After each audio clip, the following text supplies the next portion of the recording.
Good morning, good evening, and everything in between. How are we all today? Why am I not working? Oh my god. Wait a second. Hi everyone, how are we doing? Are we doing well? We're doing... Everything just crashed on my end, and you're really seeing the consequences of this one right now. That's insane. Give me 2 seconds.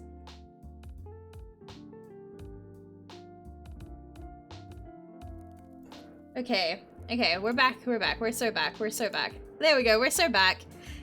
Hi, Sin. Possum says that they love you. Yeah, no, like, things have been insane so far today.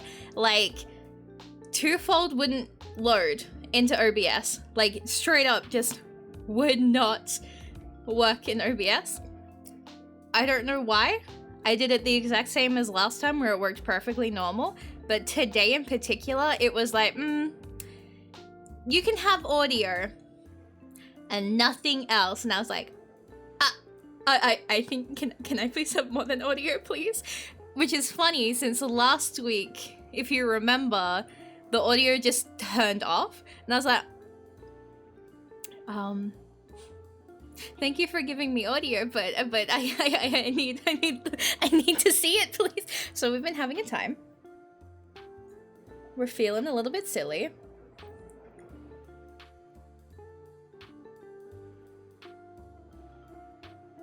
I'm sorry, Nikki, what? And I'm seeing, what is my audio pulling from? Apparently you guys are getting... Where is it pulling audio from? What is happening? Wait a second. I can see something moving that shouldn't be moving. Give me a second.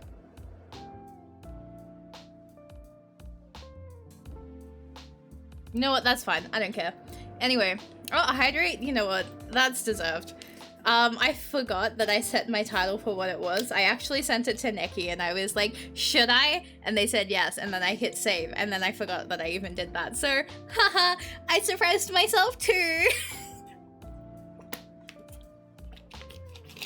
So I have a new bottle of water today, and it is 1.5 liters. I'm gonna take a stretch too. Thank you so much. Oh, my back just absolutely cracked. That's fine. That's good. Oh, that actually felt good. All right, we're gonna jump across. Why did it shift? Oh Lord, we are not winning today. See, I don't know what OBS is doing, but it's been so fussy today. Everything is just getting rejected. And you're not going to hear audio for a second because I did turn it off, but... Yeah! Look at that! We have audio! Let's go! But yes, if you see anything pop up on screen, look away. Pretend to not see. Thank you for dropping by, Possum. Stay safe, make good choices. Thank you for saying hi. But yeah, basically, I am not running it through the usual source because it would not accept it as a game. OBS is being... Yeah, no, OBS is absolutely at my ass today. Like, I don't know what it's doing, but it was like... Oh yeah, the source Twofold. Yeah, the Twofold is a source. Cool. And then it was just a black screen. So I could select it. And then it was not taking the... And I was like, okay. Alright, can you give me the rest of it? And it was like, I'm giving you everything. And I'm like, no, you're missing something important here. So then... We're now doing a Windows capture, which feels like I'm flirting with danger right now every time I have it open. But we'll be right. We're good. So anyway, let's get back into it, shall we? I've been excited all week for this. It is literally the 8th of November. We're getting straight back into this one. I've missed her so much. It's been a week. I have missed this woman so much. I need y'all to understand. She has been in the brain non-stop. Wait, I need to move this. Ah! Okay.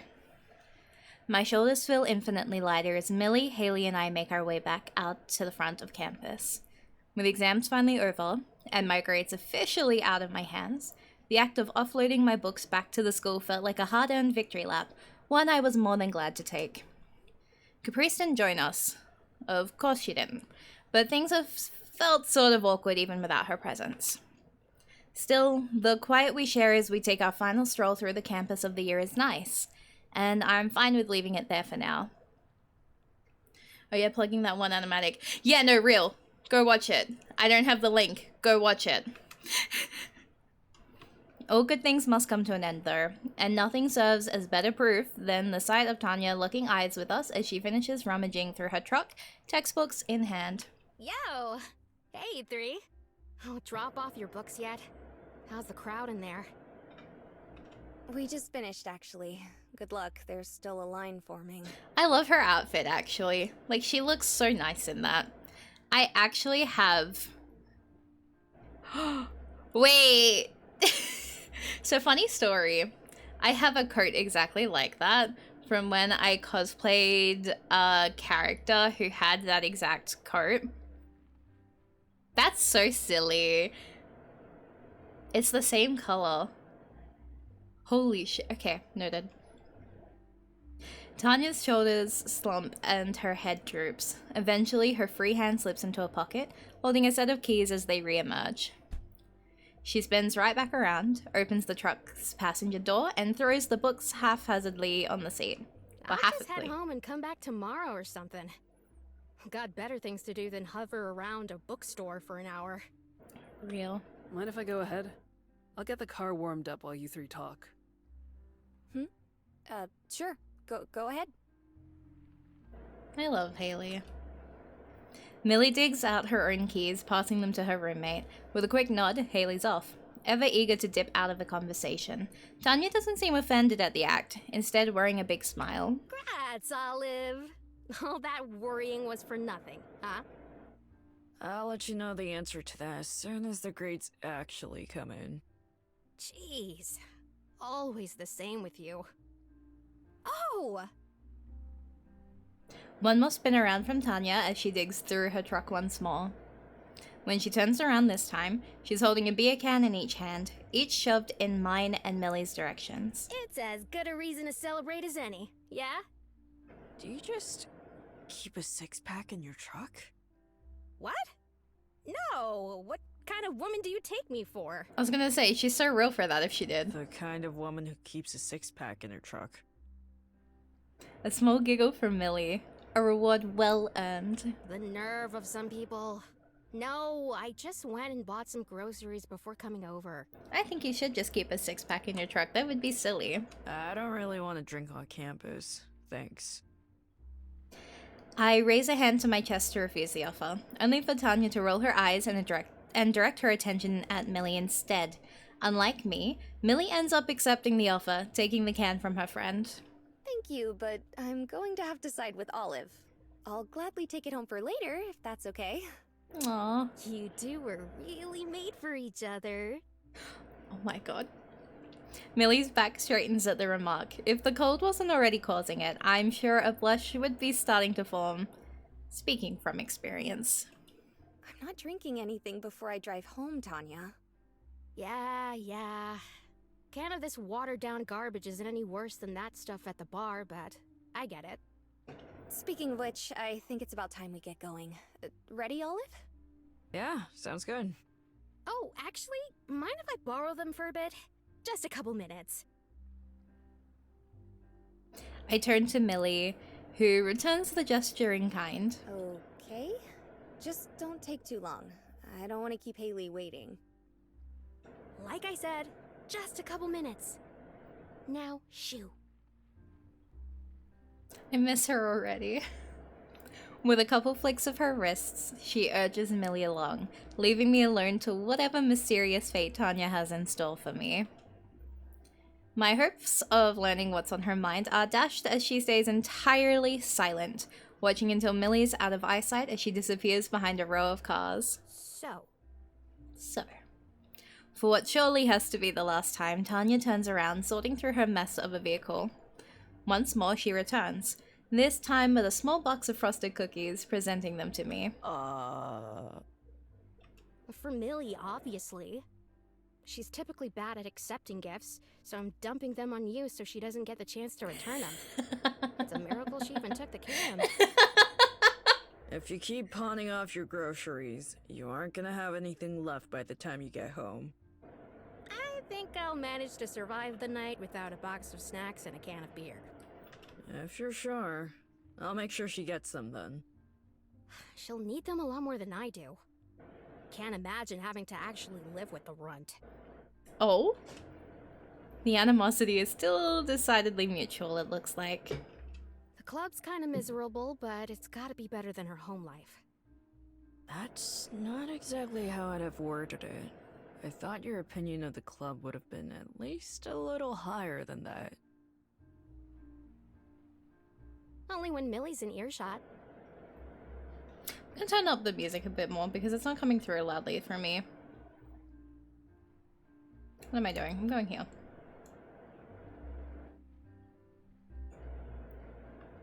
There we go. Jeez, that stings, and it's only secondhand. Hey, what's that look for? Just thinking about how Millie would feel hearing that, I guess. Don't you dare. Oh, but why are you there in that case? Nothing super deep. Once the club was in Millie's hands and it started falling apart, she needed warm bodies to keep it afloat. She asked, so I agreed. Not the most complicated thing in the world. So if it was doing fine, you wouldn't be there. Definitely not. Well, same to you though, right? Wouldn't have even given it a second glance if your situation wasn't the way it was. Oh. Oh, she got you there.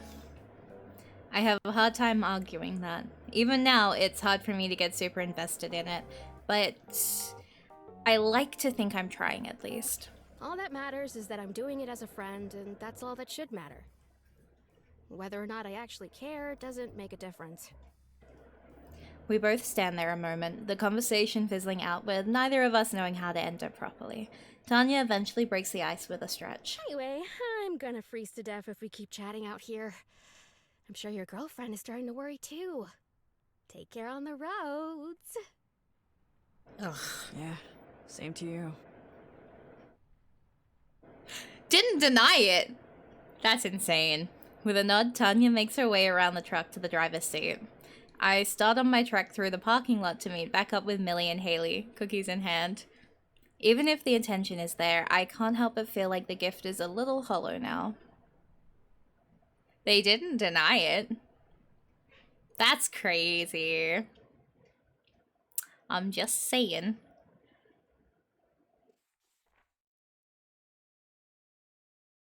Is there any way? Sorry, for the last time, no. You'll have to look online like everyone else. I can't help you here. They're already dating at this point? Insane. Ugh. Insane. Insane. Insane. I love wins. I just...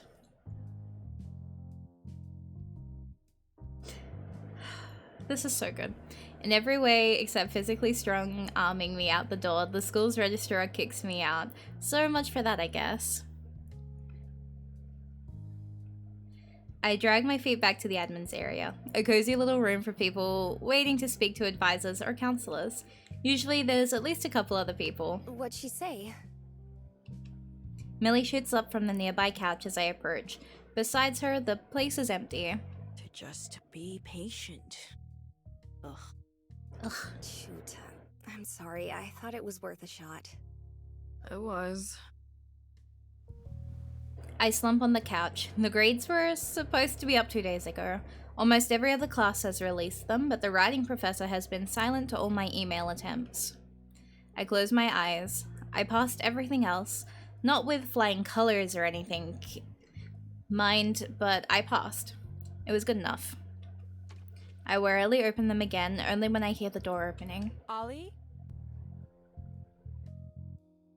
She's so fucking pretty, man. Though she speaks up first, Mom quickly joins me in silence as we stare at each other in surprise. Millie is the first to break the silence. Hi, Miss Penn. Hello! Millie, right? It's good to see you. What are you doing here? What is happening? I don't mean for it to sound accusatory, so I try to continue. But my mom weighs me down and takes a seat next to me without a worry. I was coming to speak to the registrar. What? Why? Well... She laughs a bit, like she got caught in the act. You don't usually make too many mistakes at work, but the last couple days you've been distracted. I thought if I was able to get them to hurry things along, I could help ease your mind a bit. I love her. She's such a lovely mom. That's crazy. She turns to Millie, who nods along. Looks like we had the same idea, though. I was too slow on the draw. It's fine. It didn't work out for us in the end. Millie starts recounting our current trials this morning. The professor himself isn't anywhere in the building, the guidance counselor doesn't have access to the grades, and the registrar is very much unable or unwilling to help. What a shame. My mom sighs, folding her hands together on her lap. A bit of guilt racks up in my stomach. She doesn't get a lot of days off, so coming here because I've been a mess at work. Well, it doesn't have to be all bad. And sitting around moping isn't going to get us anywhere. She perks up a bit, giving us both a smile practiced from years of waitressing and customer service. A look I've seen 1,000 times. Like the food is taking too long to come out, so she'll bring over some appetizers. How about we head to the park for some fresh air? It's been a long time since I've been, and it's a lovely little area. I think that's a wonderful idea. Oh, if I'm invited, of course. After all you've done for us? Of course. Well, we don't know if they've passed yet. Every time I see this, I get just a little bit emotional, I'm not gonna lie. They laugh together at that. I shrug. I don't know. I think I'll go home and check the site from there. Oh, don't be like that. Let's go get your mind off of things. Between Mom's earnest jostling and Millie's expectant stare, it becomes abundantly clear the only way out is through. Alright. I can't promise I'll stop worrying about it, though. My unspoken disclaimer is ignored. The other two stand, talking about the logistics of driving before deciding it'd be easier if we just carpool in Mom's van. What about Haley?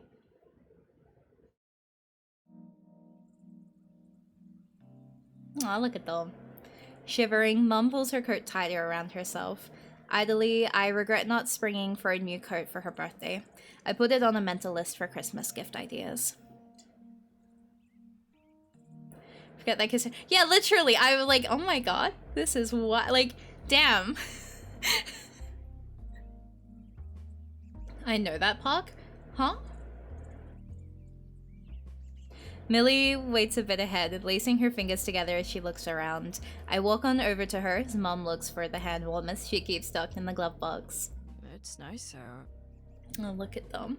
It is. Oh, to be young again. Since I hit 40, it's like the wind just goes right through me. Do you want to head back? We can hang out at the Bell House or something. Lord gave me the strength to not make the comment I wanted to make. Oh, it's my day off. I don't even want to think about work today, let alone spend even more time there. I'll be fine once I get the blood flowing. She straightens her shoulders and braces, her wispy brown and grey hair flowing in the light breeze.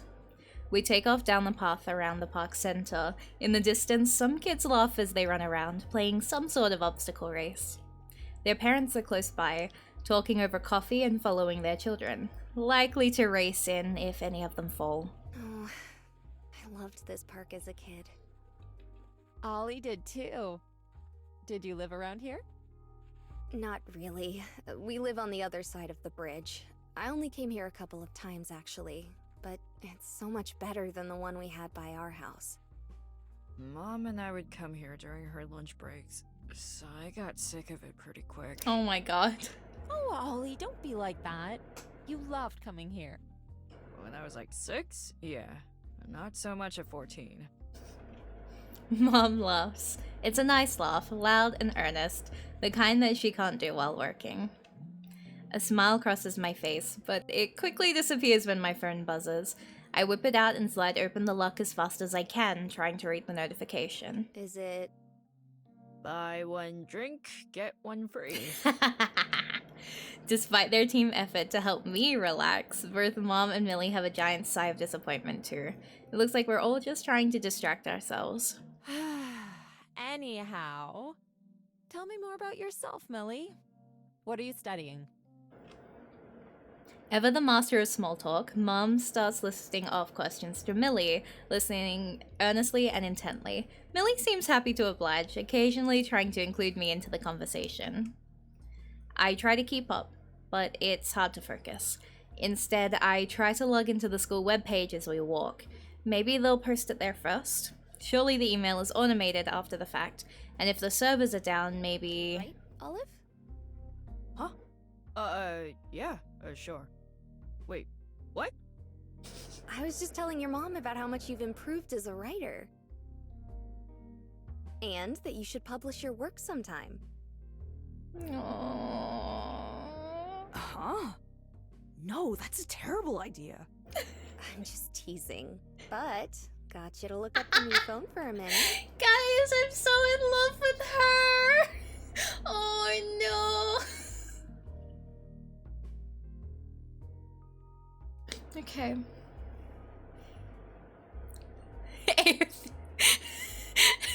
Do not make Olive an AO3 fic writer, please. No. Mom giggles and I sigh, pocketing the phone for now. The last thing I need today is a heart attack. That can wait until after I know if I failed. As we walk, my mom starts telling Millie about her time in college. She never did finish her degree, but her love for study never quite left her. You just know Millie has written plenty. Oh, absolutely. She has the AO3, like, categorized. Like, she's got her, like, hundreds of different ones. Like, I believe in that.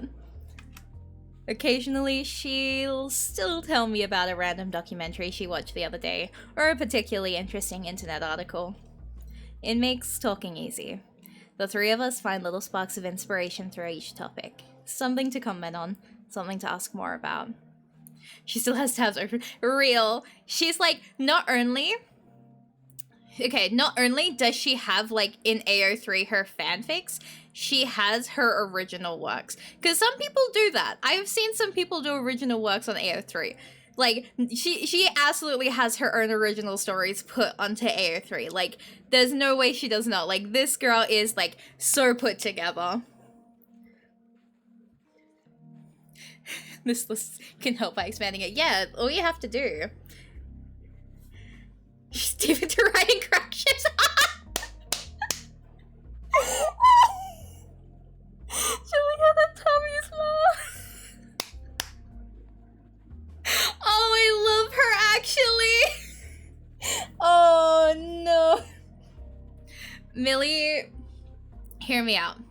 Millie is... If I play this game, like, if I play a gacha game, I'm shipping the characters I pull that are on my team. She's pulling out the, oh, well, I played these two characters and they look nice together, so I'm putting them together. Which, like, she's real for that. I'm not over Julian, please, Mom.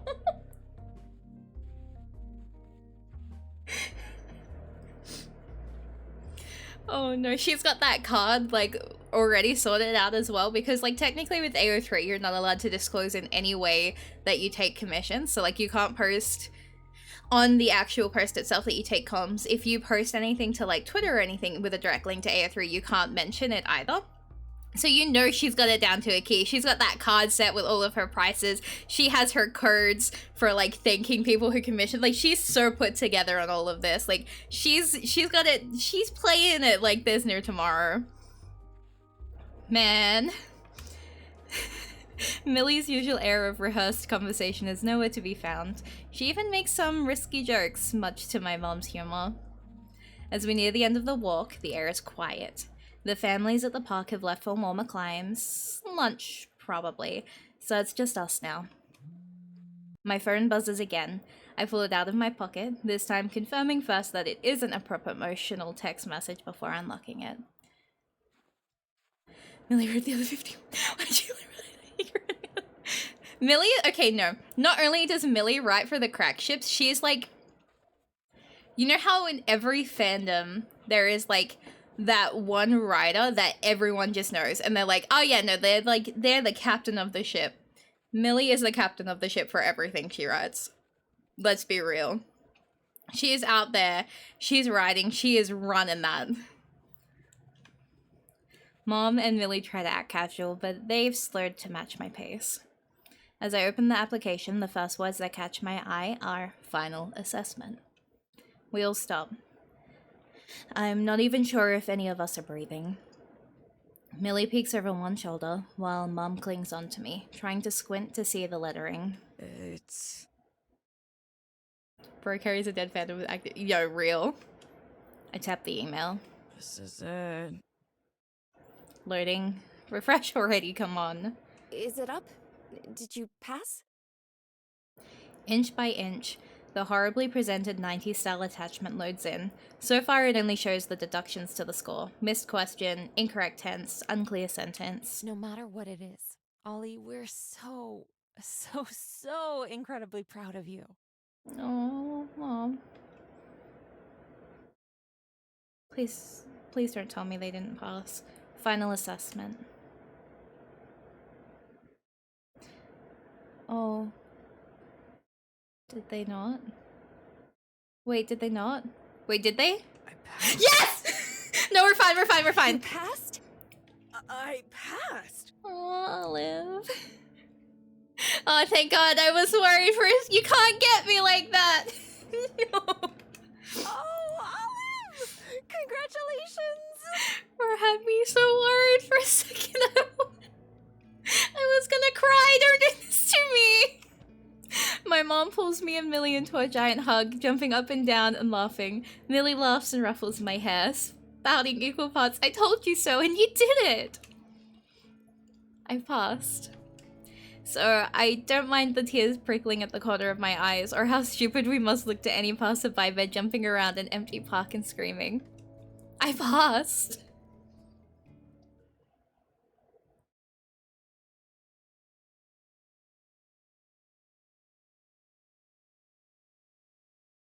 You had me for a moment, I'm not gonna lie. I was about to cry. I was about to be so upset.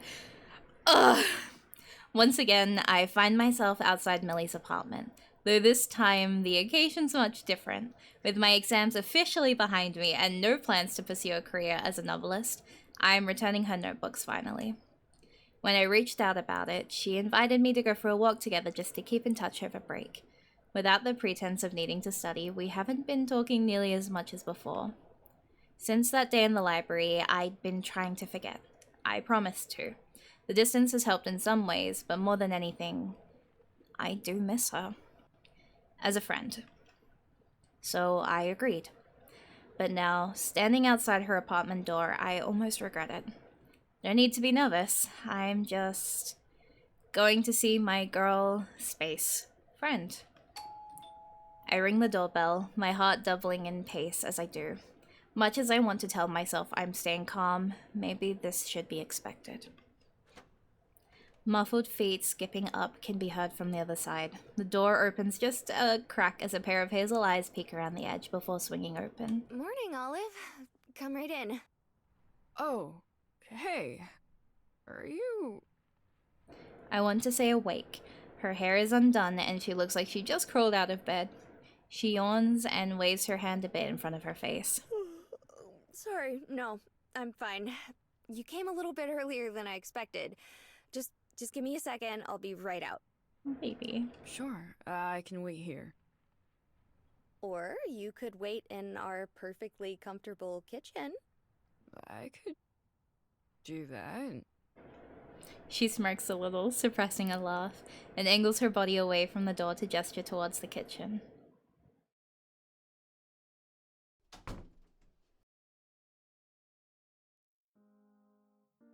I quietly shuffle in after her and shut the door behind me. A slight scent hangs in the air, nail polish remover, perfume, or some mix of the two. I'm not exactly sure what it is, besides pleasant and sweet. The air is quiet, save for some ruffling inside the bedroom beside me. She is careful as she moves around, so I get the feeling the other two must still be asleep. As she turns away, I call out in a sudden whisper. Oh, wait. Before you go and I forget, here's your notebooks. Oh, right. Thank you, Olive. I hope they came in handy. I'm so in love with her, actually. More than you know. I think they might be the only reason I passed. You really have to stop downplaying your own accomplishments. Yeah, get 'em. Millie gives a slight pout as she leans over. I sit, stunned, before she gives me a quizzical look and grabs the notebooks from my hands. I feel my face flush hot instantly. So much for not being nervous. A door clatters behind us, followed by a sudden motion darting out behind Millie. The blur of movement turns out to be a much smaller woman sliding out of her bedroom. Right on cue. Gotcha! With a knowing, mischievous grin, Caprice walks up, donning her hat like an old-timey detective. The final puzzle piece falls into place. Think you could sneak a fast one by me, huh? What is she cooking? What are you on about now? I'm solving the greatest mystery of our time. Why on earth would Olive here be in a writing class over the much cooler option? Oh my god, come on, please don't do this. The only reason someone would choose your club over mine is because of a crush. Come on! It's fine. She pouts at us both with a dramatic flair. You two are dating. Olive's face! I'm sorry, Olive's face in that mermaid. What? Don't even try. I'm onto you, sneaking around, whispering to each other. It was obvious. Yep, you got us. What? What? Wait, really? Like, really? I look towards Millie, as if trying to chime in a really of my own too. You literally just said so. What were you expecting to hear? Are you giving me fake dating AU? Happy? Now can you please leave us be? We have a date. Is she about to girl boss? Is she about to do the girl boss move of all time? Please. Fine. I know when I'm not wanted. You two lovebirds have fun. But I'm telling Mike you're ditching the family brunch for your new sweetheart. If this is it, I swear to God, this game keeps borderlining one of my favorite games ever, and if you actually hit me with this, I'm not recovering.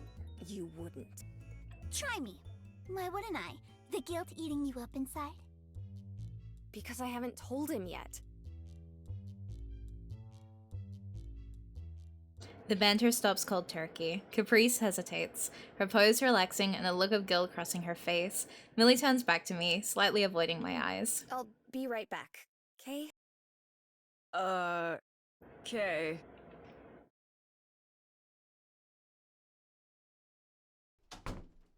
She stands up and steals a glance towards Caprice, who shoves her hands in her pockets and pretends not to look.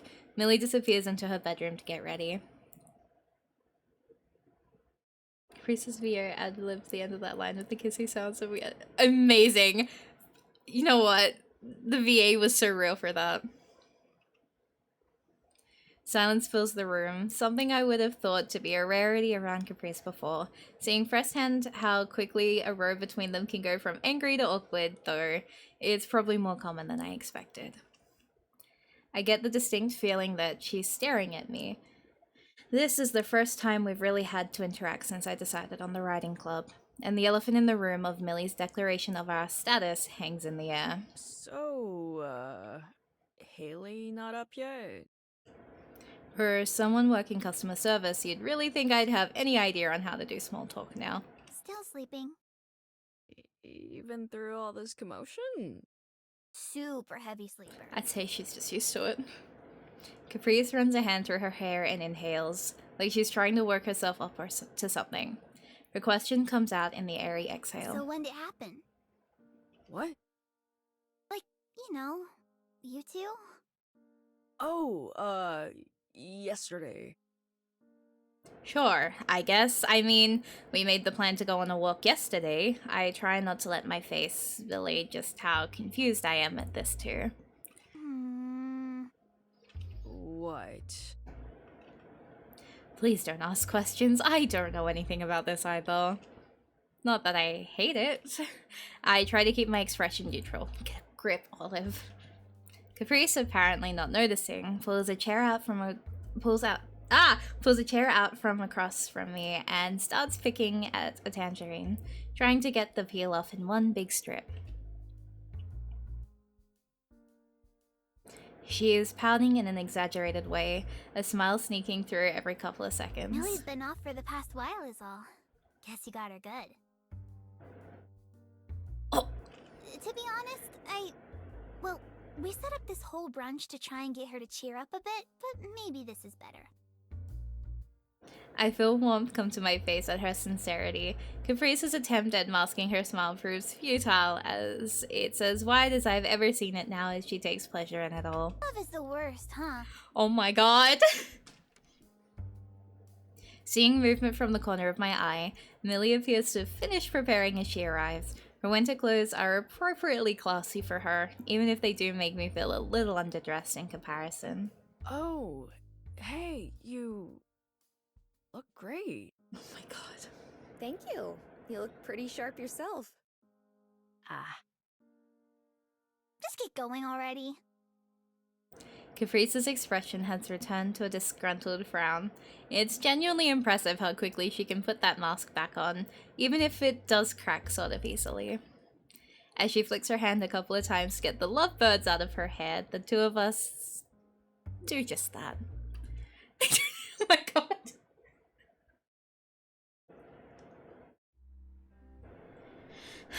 Given the circumstances, I really had no idea how today was going to go. I feel like both of us only had vague plans of what our schedule for the day was going to be like. Still, I don't think this is what either of us quite had in mind. We walk in silence all the way down the street to where her car, Junebug, is parked somewhat illegally in front of a fire hydrant. When I'm sure we're out of earshot from the apartment, I stop dead in my tracks. Hey, so what was that? Millie's cool expression lasts for a moment. She meets my gaze evenly, like nothing was amiss. Then, all at once, it crumbles as she throws her hands up into her hair. Oh my god, After our talk last night, I told Caprice I was gonna go on a walk today instead of the brunch, but she kept insisting, and then I really didn't have a good excuse, and she said she'd bring the whole family so we can all go on a walk, and I really can't deal with more talks about how great the wedding is going to be and how beautiful it will all be and what a new beginning this is for everyone, and I just panicked, and I thought maybe if I said it was a date, she would give me a second to just breathe. Oh my god, going through it! Oh, gosh, Olive, I'm sorry. I shouldn't have roped you into this whole thing. Wait, it's my favorite. Wait, no, everyone stop.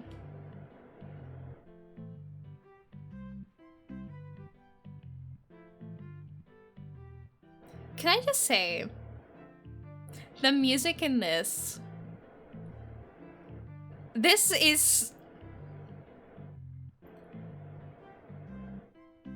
This is giving me a blend of two different games in vibes. And I'm living for this. Okay, I'm sorry. Okay, I'm gonna be normal again, I promise. She loses any sense of composure and sinks, leaning against her car and hiding her face in her hands. Okay. Can we back up, maybe? I'm so sorry. I'll call Caprice now. I just didn't want to. I'm not saying that. It's unexpected, sure, but I mean, you know, some context would really help me out here. Millie pulls her face from her hands and looks at me. Something about this seems off, and there's a million things I want to ask, but first, small steps. Let's go on that walk. And we can talk? Millie stares at me like I just offered to give her $1 million. Yeah, okay. A walk sounds great.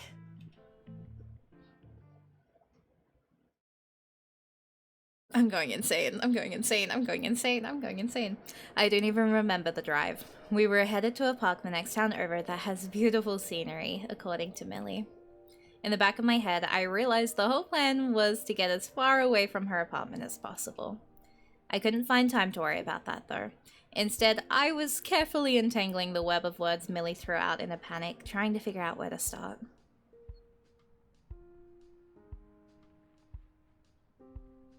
Oh, maybe it's not necessary, though. We barely make it 5 steps when Millie begins fidgeting with her braid, starting and restarting sentences.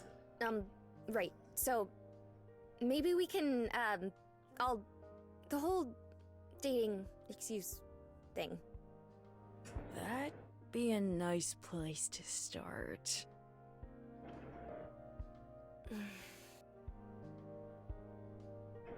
I've been trying to get out of this brunch for, well, since they brought it up a few days ago.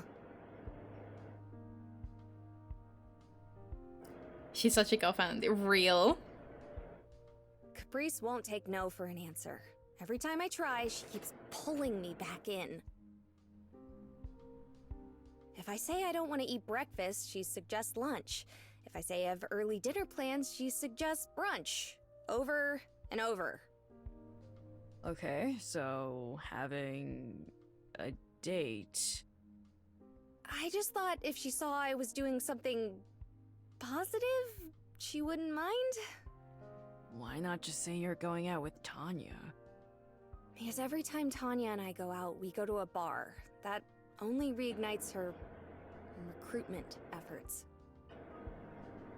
Wait. My thing skipped again. I try not to show it too much, but on that specific point, Caprice may be right. Although I was happy to join in those couple of times, I don't think I could handle drinking any more often than that. I'm sure it can't be healthy, and it didn't escape me how well the bartenders seemed to recognize both Millie and Tanya whenever we went. Millie pauses to watch some birds peck at the ground in front of us, fluffy and fat. Wonder how easy life must be for them. Okay. And going to this brunch is bad. Something is getting caught in the mic. What is catching in the mic? You could say that, but then you'd be the only other person on Team Millie in the whole world. Insane. What's wrong with Caprice's family? If they're anything like her, I can imagine why a whole crowd of them might be overwhelming. Instead, Millie turns to me, a difficult expression written across her face. It's not... The family brunch is supposed to be me, her, and our parents. They're getting married. What? What? Oh. Sorry, I know it shouldn't matter. They're adults and they can do whatever they want. I just wish they'd stop trying to drag me into it. Yeah, Sorry, I wasn't expecting that. Do you not like her mom? No, it's not that at all. I adore Charlie. It's just... Millie groans, trying to explain something that she's already sure I won't understand. It's just... I can't get into it right now. I just really need some space. I feel like ever since that announcement, I haven't been able to even think without Caprice barging in trying to fix everything with brute force and a smile. She goes quiet. I don't know what I could possibly say, or if I even should say anything. Whatever is going on has a depth I'm not equipped for. Millie herself seems to struggle scratching the surface of it, so whatever chance I have is close to none. Watching her stare out towards the trees where the birds have flocked together and nestled on a branch, I can see her go through a million different explanations and ultimately fail to develop any single one. Between the riding club falling apart around her, being bombarded with a wedding she doesn't approve of at home, and even her friends roping me in to help in their own ways, I think I might understand a bit better now. Even if the way she went about it was pure survival instinct, I don't think I mind being a quick getaway. A shield to let her get away from it all. Alright, I think I get it. Are you mad? I would be pretty mad. I decide to leave out the fact that a tiny bit of what Caprice had said earlier rang true. A bit of a crush never hurt anyone. Look, the fact is, without you, I don't know what I'd be doing right now. Maybe working a second job to try and pay back my mom or whatever. The least I can do is help you get some peace of mind. You of all people deserve that. Only specifically when it's real. Millie blinks a few times. A broad grin grows across her face. Then I lose my footing slightly as she pulls me into a hug. Thank you so much, Olive. Just kiss again! Don't mention it. Do you want to set some ground rules? Oh my god, they are. It's fine. I mean, we can just play it by ear. I did tell Caprice we just started dating yesterday. We do another lap around the lake, exchanging general rules and guidelines. No kissing, as if that was an option. Yes, hand-holding. No pet names. No pet names? Come on. If you're gonna fake dating, you gotta do the pet names. Come on. No, okay. You know what? They're real for that, but also pet names, Like, sometimes you just gotta call someone baby and, like, light up about it. This is so funny. We promise not to worry too much over it. Not to let it ruin what we have going for us. Oh my god, you're really giving me... I'm eating! I am losing my mind right now, actually. I am not feeling normal in this Chili's tonight. I'm going insane. I'm going insane. Oh my god. Oh my god. Oh my god. One of them is gonna slip. Oh, they better. It better be Millie. Halfway through, it becomes a bit of a game. We start going back and forth on fun excuses for her to use, like my apartment being flooded or how we planned a backpacking trip for the entire weekend. Some of Millie's inner author comes out as we talk over the specifics of our story, that I confessed to her, that she accepted, that I gave her some flowers. I am struck immediately by how much of a romantic she... Oh my god! I can't be normal through this. This is one of my favorite tropes. You can't give me the snow scene and the effortlessly falling in love and then just clock me with the fake dating. I'm going insane. This might end up becoming my favorite. This might become my #1. Oh, didn't think it was gonna ever happen. But this is driving me insane. We round the bend of the lake once more, smiling. And pet names because Millie called Olive Sweetheart as an example and they just fell apart with it. You know what? Absolutely.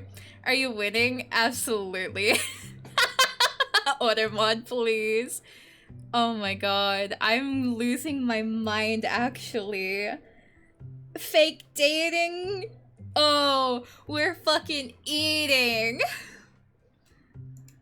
This is everything to me. That's good. Oh, and if they ask why I fell for you, it'll be because of a story you wrote in club that just captured my heart.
drinking water. Thank you for the hydrate redeem. I'm losing my mind. Now, what were you saying about Millie Riley? She's really doing the... Oh my god. Oh, it's so over for me, actually. Millie, just Millie a chance, I'm begging. Oh, which one? My totally fictional romance from the point of view of a failing student?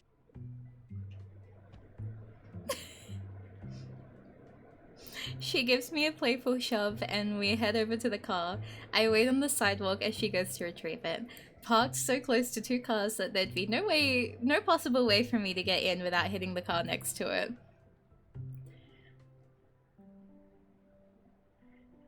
My friend would get a kick out of this scene. Oh, why would your friend get a kick out of that scene, Nikki? Tag, slow burn, friends to lovers face. All it is missing, and this will be the ultimate fucking thing of all time, is that, oh my god, there's only one bed. Like, they just need, like, all it's missing is there is one bed, and this is hitting everything to a fucking, like, oh my god. Not the single bed, absolutely the single bed. I don't even know how to verbalize that sound. Kurt?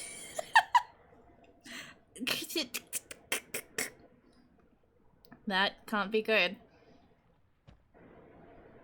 I lean over to get a glimpse of Millie's expression, but instead I just see her hair as she rests her forehead against the steering wheel.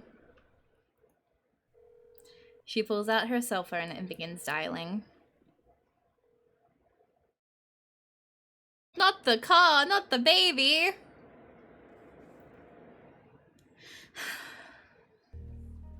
Oh, look at her. Another cup of coffee? I'm so in love with this woman, actually.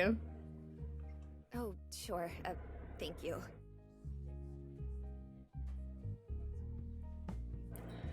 I top her off, laying out some extra creamer on the table.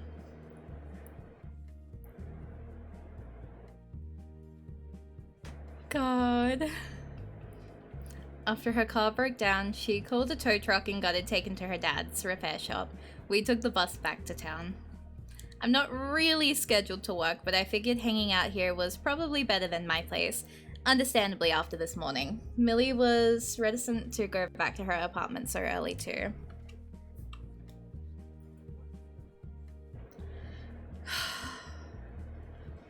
She didn't call her dad until well after 3, when they'd definitely be done with their brunch. She gave a lukewarm excuse about her car breaking down and her cell not having signal. Since then, we've been hanging out here until her car's ready. Her dad promised to drop it off once he got it working again.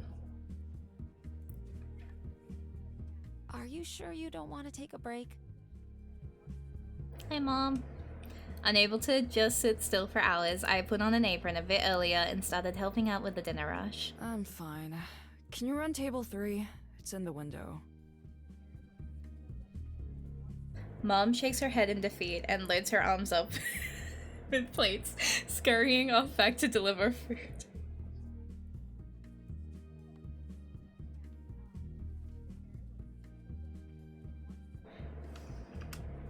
Millie's been sitting in the same booth for a few hours now. In the time we've been here, she's almost finished the novel she's working through.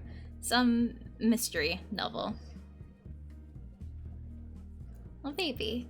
Every once in a while, she flips forward a few pages with a worried look on her face, only to exhale in relief and go back to where she was. When I asked her about it... I can't stand not knowing if my favorite character is going to die or not. I have to check to prepare myself. That's... She's real for that. What do you do if they do? Skip to the end to see if the killer gets caught. Oh, baby! And if it ends on a cliffhanger? I return the book. Oh, I love her, actually.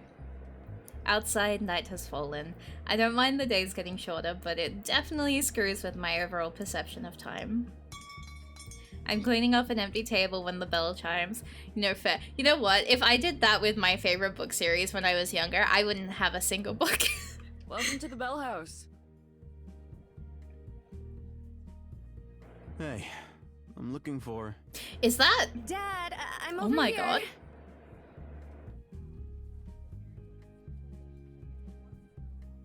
Millie springs up from her table, grabbing her book as she goes. The man, Millie's dad apparently, perks up right away, instantly looking more comfortable seeing his daughter than talking to a random stranger. Thanks for coming out here. How's Junebug? See for yourself.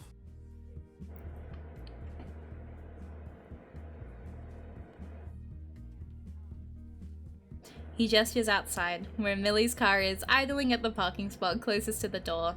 Millie exhales loudly, pressing her hands close to her chest. Not wanting to eavesdrop, I busy myself with cleaning the booth Millie was at. Unfortunately, it's also a very small diner, so it's impossible not to overhear everything. Spoiled myself a whole oh my god. See, literally, my book series I read growing up as a kid, out of all of my favorite characters, 3 are still alive, technically, because every time I'd get emotionally attached to a character, bam, they're fucking dead. Like, you can't get emotionally attached to the characters in that series. Is it Warrior Cats? Maybe it is. Yeah, yeah, yeah. If you get emotionally attached to a character in that series, they're fucking dead, man. Wow, thank goodness. What was wrong with her? Nothing too major. Just had a bit of buildup in the injector. That's words. He puts his hands in his pockets, glancing away from Millie. You got a royal change somewhere else, huh? Oh, yeah, I just didn't want to bother you. You Aww. never bother me. If you brought it to our place, would have been able to catch it. Lesson learned, I guess. Aww. Millie looks over to me, smiling. She waves me over to join in the conversation. I shake my head no, but her dad locks eyes with me expectantly.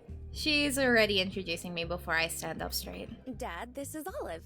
They're the student I was tutoring last semester. Olive, this is my dad. Mike's fine. Nice to meet you, Olive. Hey, nice to meet you too. Who does the voice for the dad? I give Millie a wary glance. For the person whose marriage is causing the entire feud between her and Caprice, I had expected someone tougher to deal with. Instead, he extends a warm handshake. Sean empty. Okay.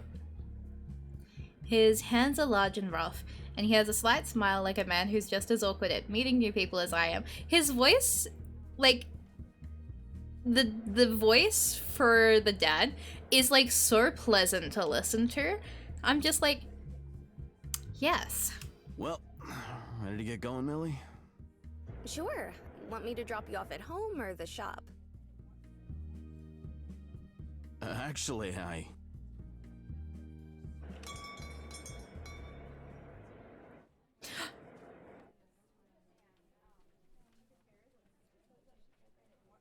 Who is that? Oh my god. The bell chimes again. Gingerly stepping away from the two in the middle of the aisle, I go to greet the new customer, but she immediately gives me a polite nod and heads over to me. Is this Caprice's mom? Mike, I had to park around the corner. You know it says customers only, right? Charlie, I thought we'd order some food for dinner while we're here. Oh, that's a great idea. I'll ask Caprice what she'd like. Insane! I am not God's strongest soldier. I am not God's strongest soldier. There is a comment that I want to make and I need to stop. I'm behaving. I'm behaving. The woman called Charlie gives Millie a warm smile while she tucks a strand of hair behind her ear. Hey, Millie. We missed you at brunch. How are you doing? Good time to sit. No, I'm behaving. Oh, hey, Miss Shifton. So that's... Millie shrugs on her coat, ending the conversation from earlier without asking more. Charlie glances at Mike with an unspoken question. He awkwardly looks around and grabs a menu off... Oh, fucking Lucky! Thank you so much for the resub! I went to read out your name and then realized, oh, it's Lucky! Already meeting the parents on the second day. I know, that's insane. Actually, Caprice is over at our place right now. We were just going over the date, and we were thinking of moving it back a weekend. I thought we could all eat dinner together. Want to drop Junebug off at the apartment and carpool in the truck? Who's Code? I went to read Code Lucky, and then I realized, oh, it's Lucky. Bye, Lucky! Stay safe, make good choices! No thanks. Real. The air in the diner feels instantly colder. Even the couple customers up front have lowered their voices, trying not to bother the standoff happening in the middle of the aisle. I already ate, so I'm gonna head back and get some rest. It's been a long day. Oh, sweetie. No, of course. It really was nice seeing you. Why are all of the moms fucking MILFs? Are you sure? If you'd like to take Junebug instead. The two talk at the same time, but Millie graciously sidesteps the both of them and swings open the door. She stops only to glance back at me and give me a wave. See you later, Olive. Hi, Rising. This is Millie's dad and Caprice's mom. Good night. She disappears down the steps and into her waiting car, apologizing as the family waiting to enter the diner stand aside for her. Charlie and Mike speak to each other in a hushed tone after moving to the side of the car so my mom can see the family coming in. I get back to my work, but not long after Mom approaches the window. Hey, honey. Can you start a to-go order? It's for 3. Sure thing.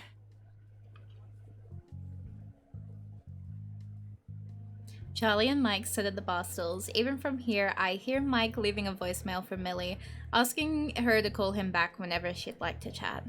Good morning, Kaida! Charlie picks at her manicured nails, flakes of paint coming off as she stares outside the window. Regret is written plainly across her face. I put extra fries into the order of loaded fries, half out of guilt for lying earlier and half hoping it'll ease some of the tensions from tonight. Aww.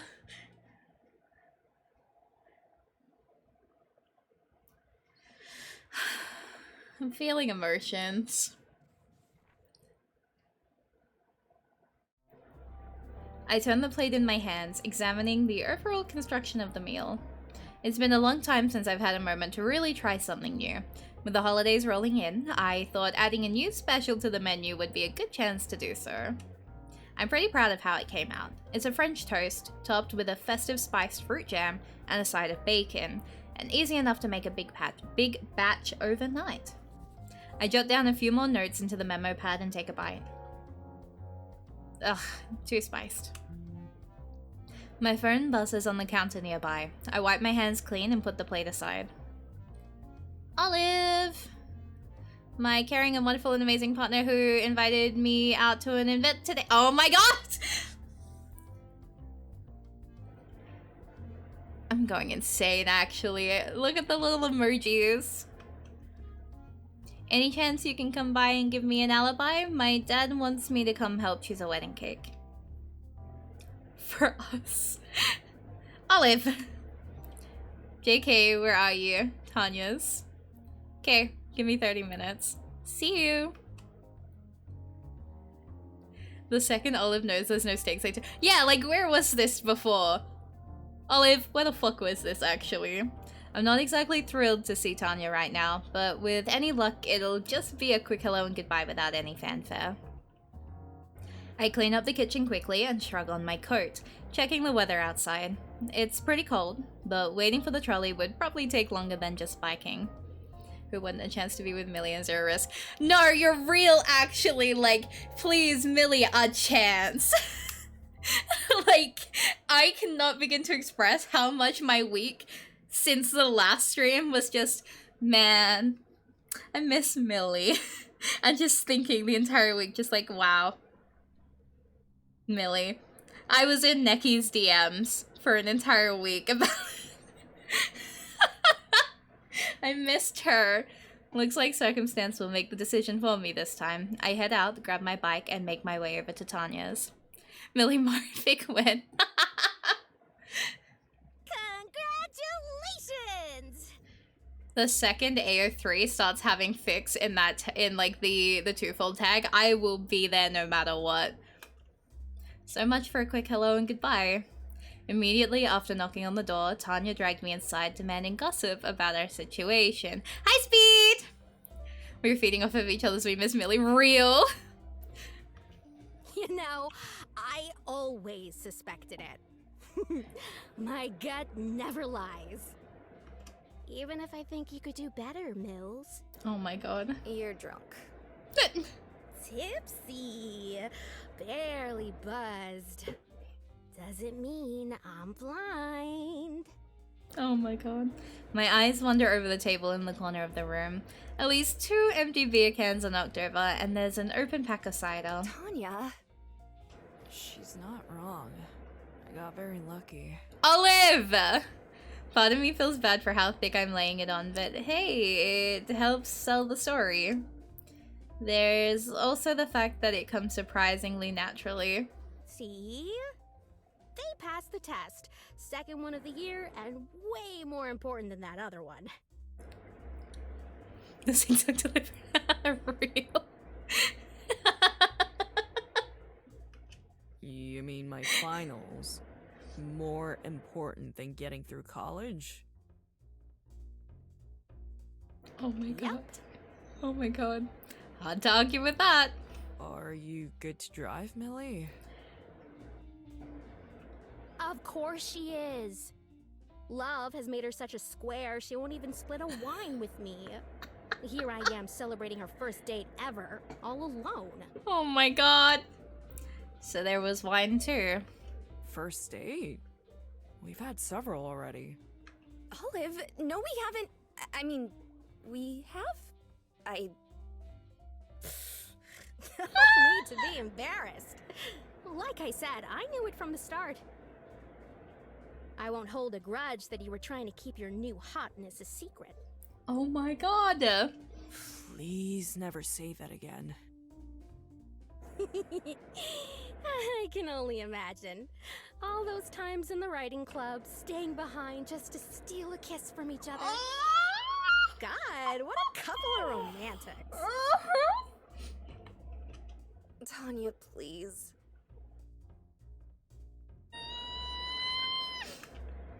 I close my eyes and try to will myself not to react to any of Tanya's teasing. Millie herself slightly shifts in her seat. Sorry in advance, Millie. Well, we should head out. Don't want to miss a reservation.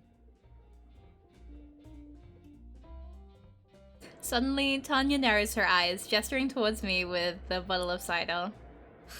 Reservation? I thought it was all romantic and spontaneous. Millie started to try and get an explanation in, but I waved my hand. I wanted to take her somewhere nice, so I called around earlier. I didn't tell her until I had a place lined up. Olive! Where was this before? Olive! Where was this before? You hit her with the, yeah, let's pretend this never happened agreement. And then as soon as you're faking it, you're like, ah, yes, anyway. Bro. I need to sit down with Olive and just have like a talk. I need to talk. I need to talk to them. I just need a moment with them just to sit down and be like, Olive, what the fuck are you doing?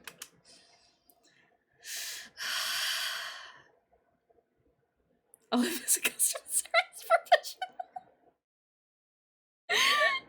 But by Olive, me. I turn to Millie, taking her hand. Oh my god! Helping her up. Surprise. Millie rides crack ships, Olive roleplays in video games. Real!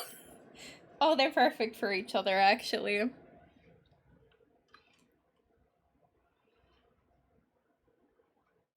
Book on dating advice from Mari. It's the Mari Riz 101 stream. We've joked about this one before. The Riz stream is real. It's not happening. She takes a second to react, but when she does, her face relaxes and she nods. She stands next to me and we shrug our coats back on, successfully about to Knock, knock, knock. Hey, I'm here. Haley!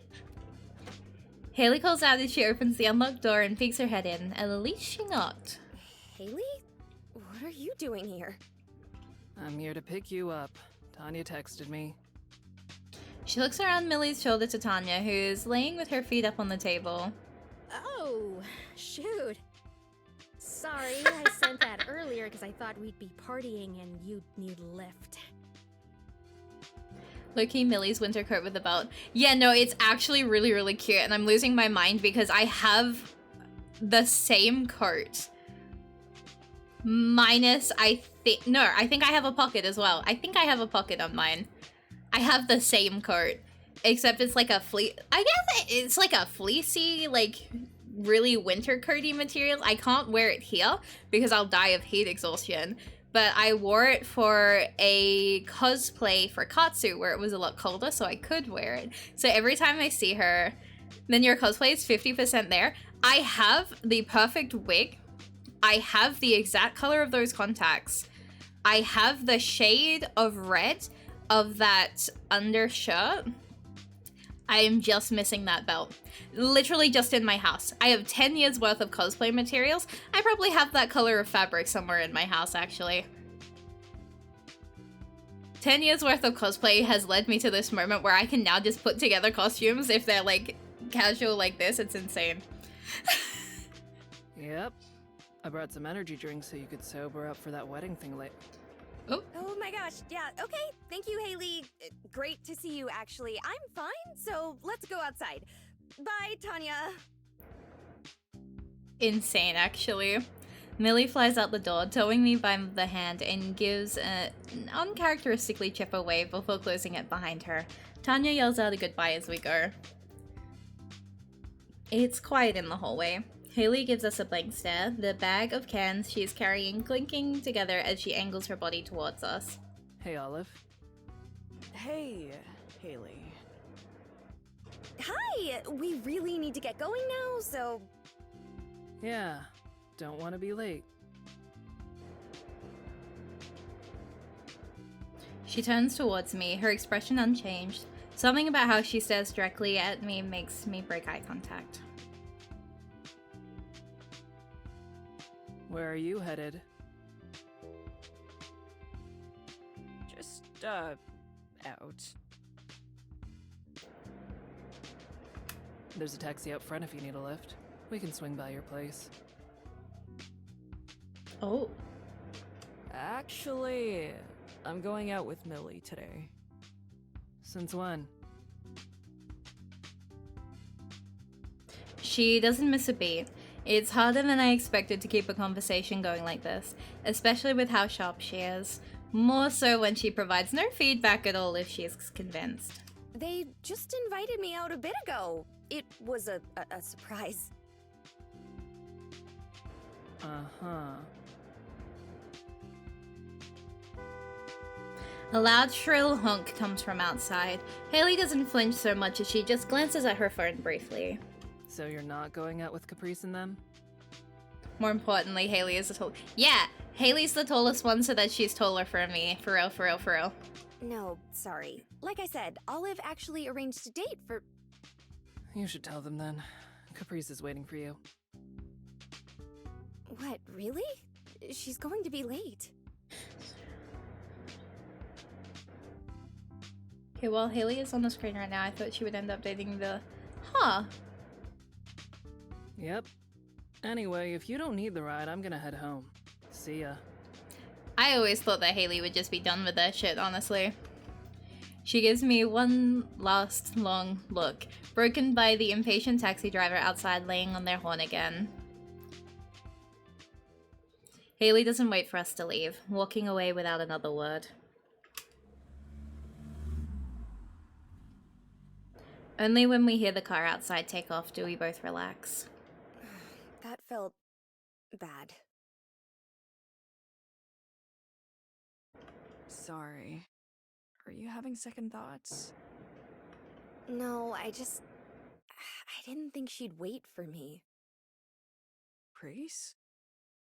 Yeah, she was really excited to go out today. I told her I wasn't sure if I would have plans, and I figured once it got late enough, she'd just head out. Guess that's on me, though. She'd stop at nothing to try and make me participate. Aww. There isn't any hint of bitterness or anger in her voice. In fact, Millie is smiling as she taps away a message to Caprice. Well, if you want to cancel a reservation, I won't stop you. And make you come all the way out here for nothing? I appreciate the offer, but I'm not ready to just pretend it's all fine just yet. She sends off the message and pockets her phone, looking up at me with bright eyes. So, where's our super romantic getaway? Oh my god. I have some grocery shopping to do. Help. Sounds perfect. Wait, no, not the domesticness of shopping together. Please don't do this to me. Okay, we're safe, we're safe. I think we're safe. Okay, no, we're safe. Oh, I wasn't gonna survive that. I wasn't gonna survive that if we actually saw anything related. Oh god. The page for next semester's classes is daunting, to say the least. Considering the circumstances, I didn't have the heart to plan out my next batch of classes. After all, the last thing I wanted was to get my hopes up. All the same, just like every semester, the sheer breadth and variety of the classes makes it hard to focus on any one. Only because we don't have a stomach. I'm forever grateful that I was spared. I wasn't coming out of that alive. I need you to understand, domestic shit, like everyday romance is so, like, I am so fixated on that. You give me a domestic scene where they're like sitting together watching a movie, just body doubling, one of them on their phones, one of them doing one thing. I will eat that shit up. I love the domesticness of normalcy. Like, I love big, like, insane, like, fantasy and everything, but if you give me just a loving couple doing loving couple shit so naturally like it is nothing, I am like, I will lose my mind.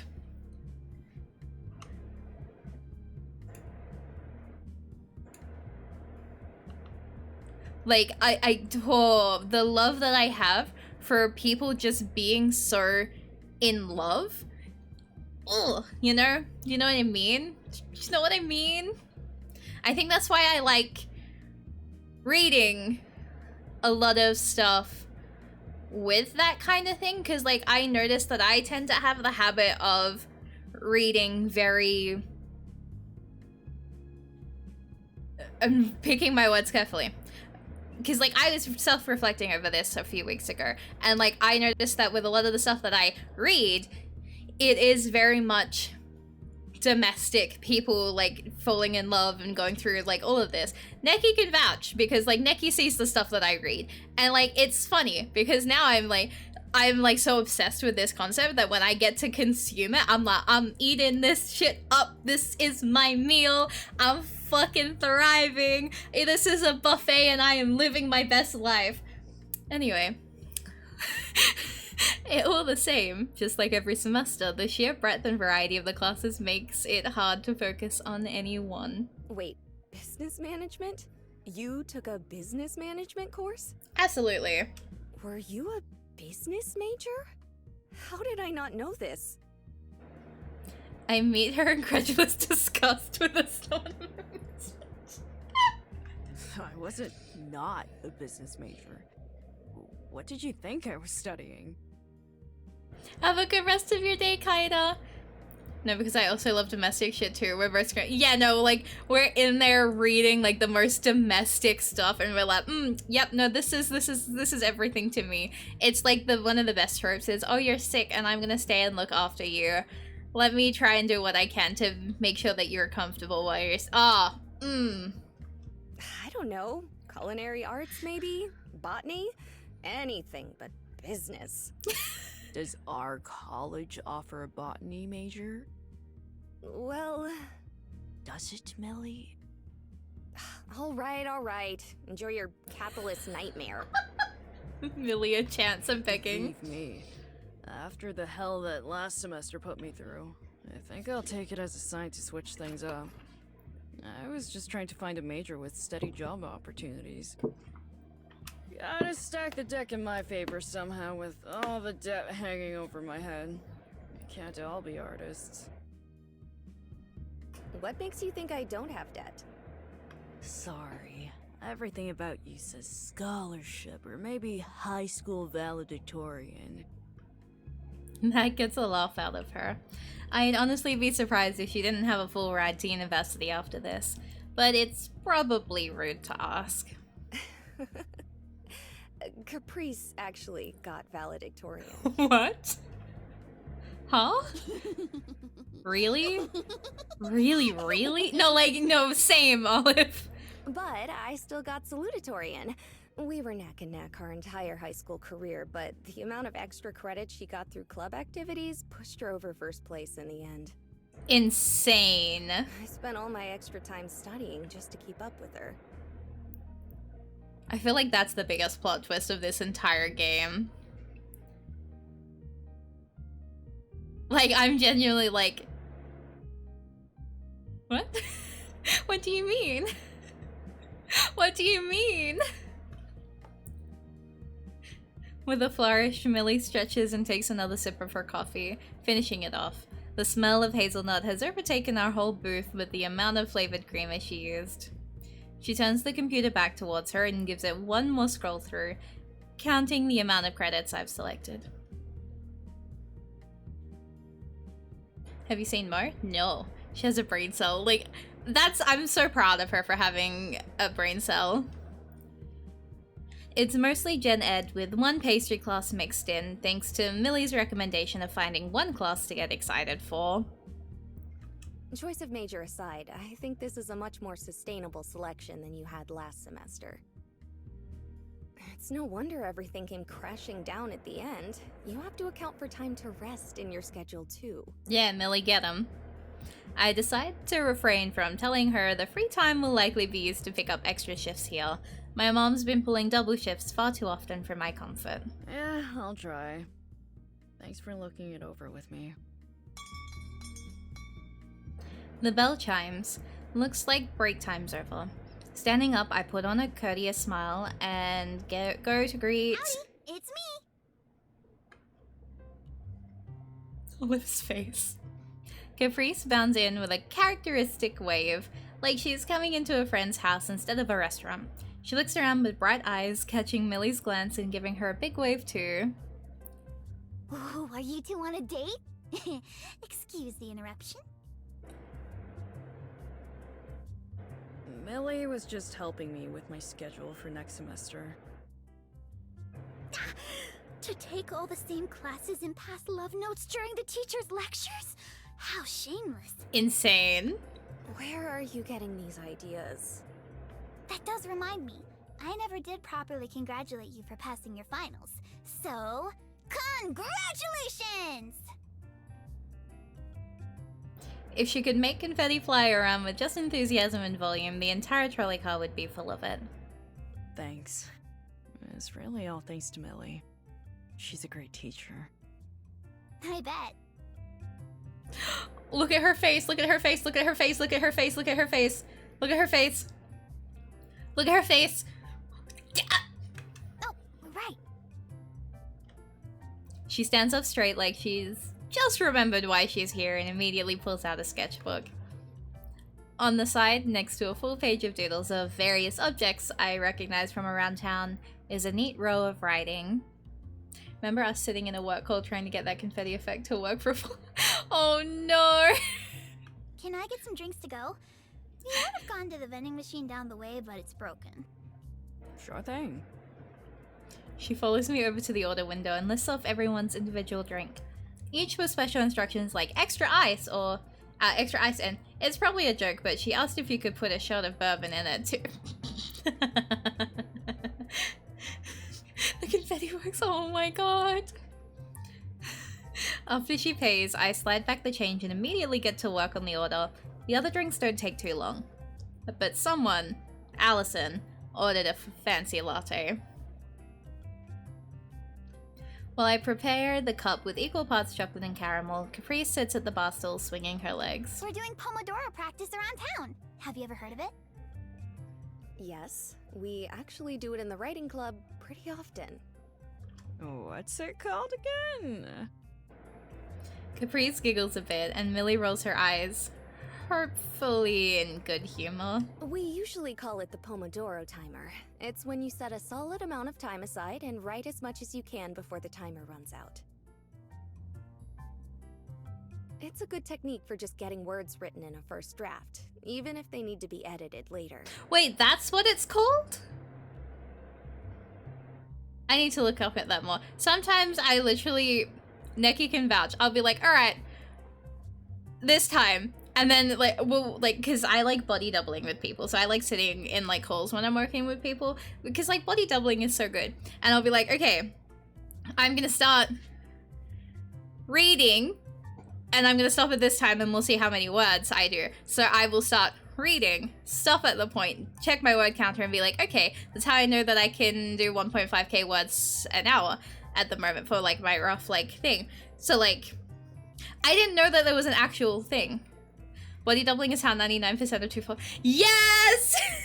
Body doubling is the way of everything. This, like, I drag Neki into doing it all the time. Neki, Mori, and a couple others. I'm like, okay, I need to buddy double, so get into VC with me. Thank you. Twirls hair.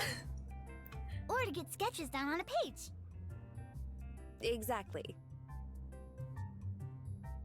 They share a smile together, obviously sharing in the excitement of practicing their craft. It's kind of refreshing to see. I think back to when Haley visited my apartment long ago and the picture she showed me of Millie and Caprice at a party together. Seeing them like this makes sense, like it's always supposed to have been this way. That said, something clicks in the back of my head hearing all this talk about practicing and timers, especially given the weather outside. Wait, you're out with the art club? I thought the campus was closed for winter. It is. It is. My brain just buzzes. Me teaching y'all about body doubling, I feel like it was a revolutionary thing. She unlocks her phone with one smooth motion and swipes through countless open apps before landing on the calendar.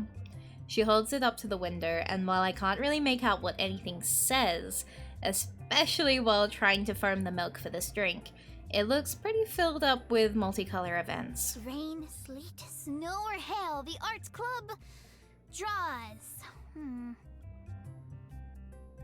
The confidence to start a rhyme without knowing how to finish it is admirable. The art club draws without fail? Oh, yes! Good one! Saying that, Caprice pockets her phone and thumbs the pages of her sketchbook, humming a little to herself. Really, it's more of a get-together between friends. Melissa and Eileen didn't even bring their sketchbooks. But it's really nice to have a reason to see each other, so we keep it up even during breaks. Seems about right. The little I've interacted with the group as a whole, it seems like team building and lifting each other up was the main focus of the club over any creative endeavor. I put a generous helping of whipped cream on top and immediately ruin it by putting on the lid, packing all 4 drinks into the carry container. Okay. So you're telling me... Okay, this is just getting me more emotionally attached to Millie, because you're telling me if we go in Caprice's route, everyone is all uplifting and supportive in the art club. While at the same time, the same events would still be happening with the Writers Club. Right? So you're telling me we go to the funny... Why did Siri just turn on? What the fuck? Go away. Anyway, Siri just turned on, that's fine. Stop it. Because, like, the events would still be happening. So... While she, like, Caprice has her, like, whole story arc, and Olive's are, like, there with Caprice in there, Millie is going through the whole thing of, like, the Writers Club just falling apart, and she wouldn't have Olive's support during that.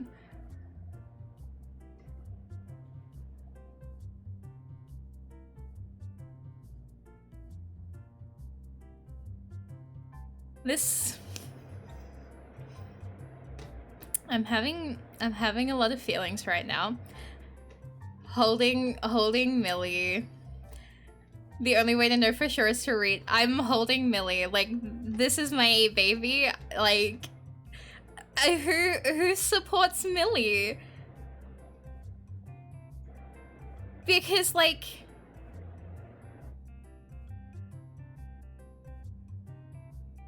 No, don't make her go through that. Is Caprice's path gonna make me sad because Millie? Oh no. Here you go. Thank you. She stands up to grab the drinks, but hesitates at the last moment, her hands hovering the tray. Actually, have you thought about joining the art club? Huh? From over Caprice's shoulder, I see Millie look up from the table. I can't make out what kind of expression she has. Caprice's face comes back into my view as she leans over to get my full attention. It's a bunch of fun. We go out on field trips, help each other study, and just have a good time. Caprice. Here is an insider secret. We love our characters too much to try to mitigate personal disasters because we are too emotional. Oh, thank God.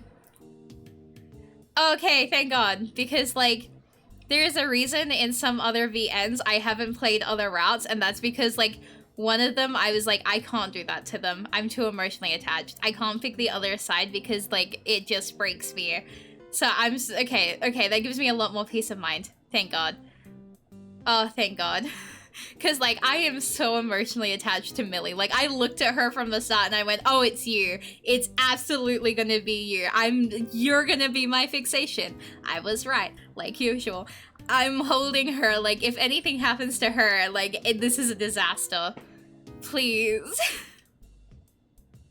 Millie turns her fingers together carefully, like she's working out a good way to continue. Caprice doesn't wait for her to figure it out, though, turning around with a bright smile. Oh, there's more than enough room for you too, Millie. I wouldn't dream of separating you two lovebirds. We're fine, Caprice. Neither of us need your pity. Huh? What? What?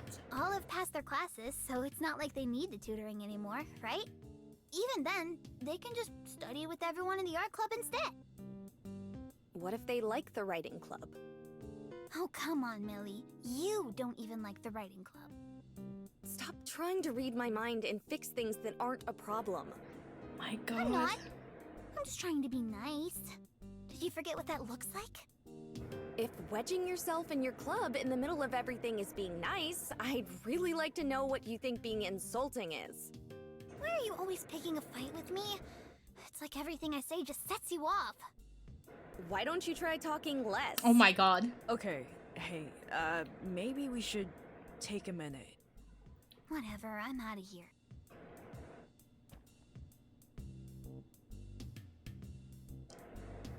Caprice takes the tray, her care of making sure not to spill carefully balanced by her storming off. With a final huff, she looks up at me. Just think about it, Olive. Sometimes Millie doesn't know a bad situation if it bit her in the... Are you leaving or not? Caprice closes her eyes tightly, shaking her head and refusing to respond to her. With a careful glance towards Millie, I try to keep a level, non-argumentative tone. Thanks for the offer, Caprice. I think I'll stick with Millie in the writing club, though. Really? Really? Oh, not the really from her too. I shoot Millie a glance and try to communicate her. You really shouldn't be the one asking that expression. Somehow, she pulls her shoulders back in a more confident look. Something I didn't realize she had lost throughout this argument until now. That's that then. All right. Offer still open anyway. She turns around and looks at Millie. Any anger she had before is replaced with another attempt at friendliness, her voice soft. For both of you. With that, she leaves Millie and I behind. I mean, like, I can understand why Millie's getting pissed off because, like... You know what I mean? I can understand Millie's point of view, but I can also see that, like... I can see that Caprice is just trying to, like, find a way to make everyone happy, but I feel like she's really just not understanding. Oh, the girls are fighting. The air in the Bell house feels several degrees colder with her gone. All the heightened emotions drained now. Millie avoids my eye contact for a bit, her brows knit together and her hands fidgeting non-stop. The situation still, oh my god. No. 10 minutes pass before she stands and brings her empty mug to the counter. Can I get a refill? Sure. Another smile. Were you only saying that thing about the writing club because you're my pretend partner? Nah. If I was, though, I'd be pretend partner of the year. Another laugh. Bit by bit, the atmosphere in the diner changes to one of relaxed separation. As I get to work for the oncoming dinner rush, Millie reads out a few more class options in case I want to swap one out.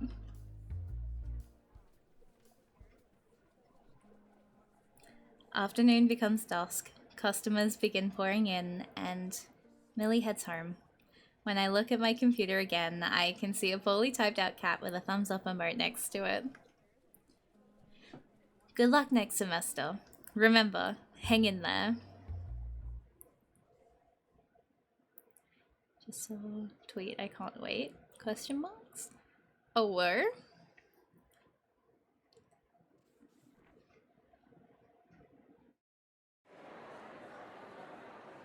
Oh, that background is beautiful. The smell of pretzels and hot coffee fills the air as the crowd moves back and forth through the plaza. The food stalls set up at the other end of the street cast golden light on the brick, while the festival holiday tree in the center provides the centerpiece for the festivities. I mean, it is a day old, but cook. What's cooking? I usually pass by on my way to work, but for once I'm milling about, trying to find a quiet area to wait. I check my messages to make sure I've got the place right.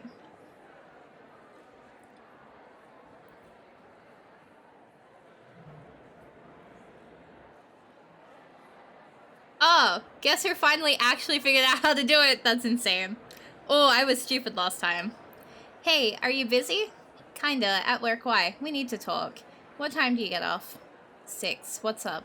Okay, meet me at the plaza after your shift. I sigh.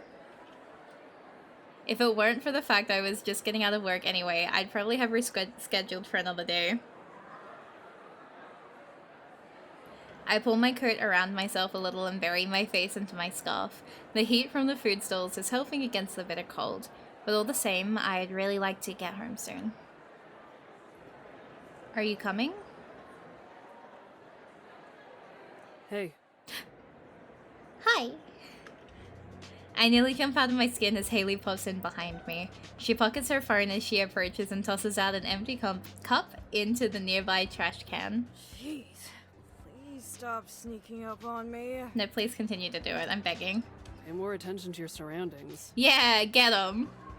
I decide not to point out the obvious contradiction, considering she never goes more than 10 steps without drowning out the world with music. Whoa! I'll try. So, what's going on? I don't usually respond to cryptic messages asking to meet up.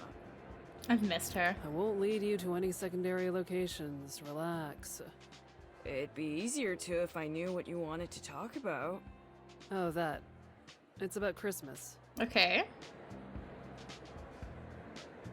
Yeah?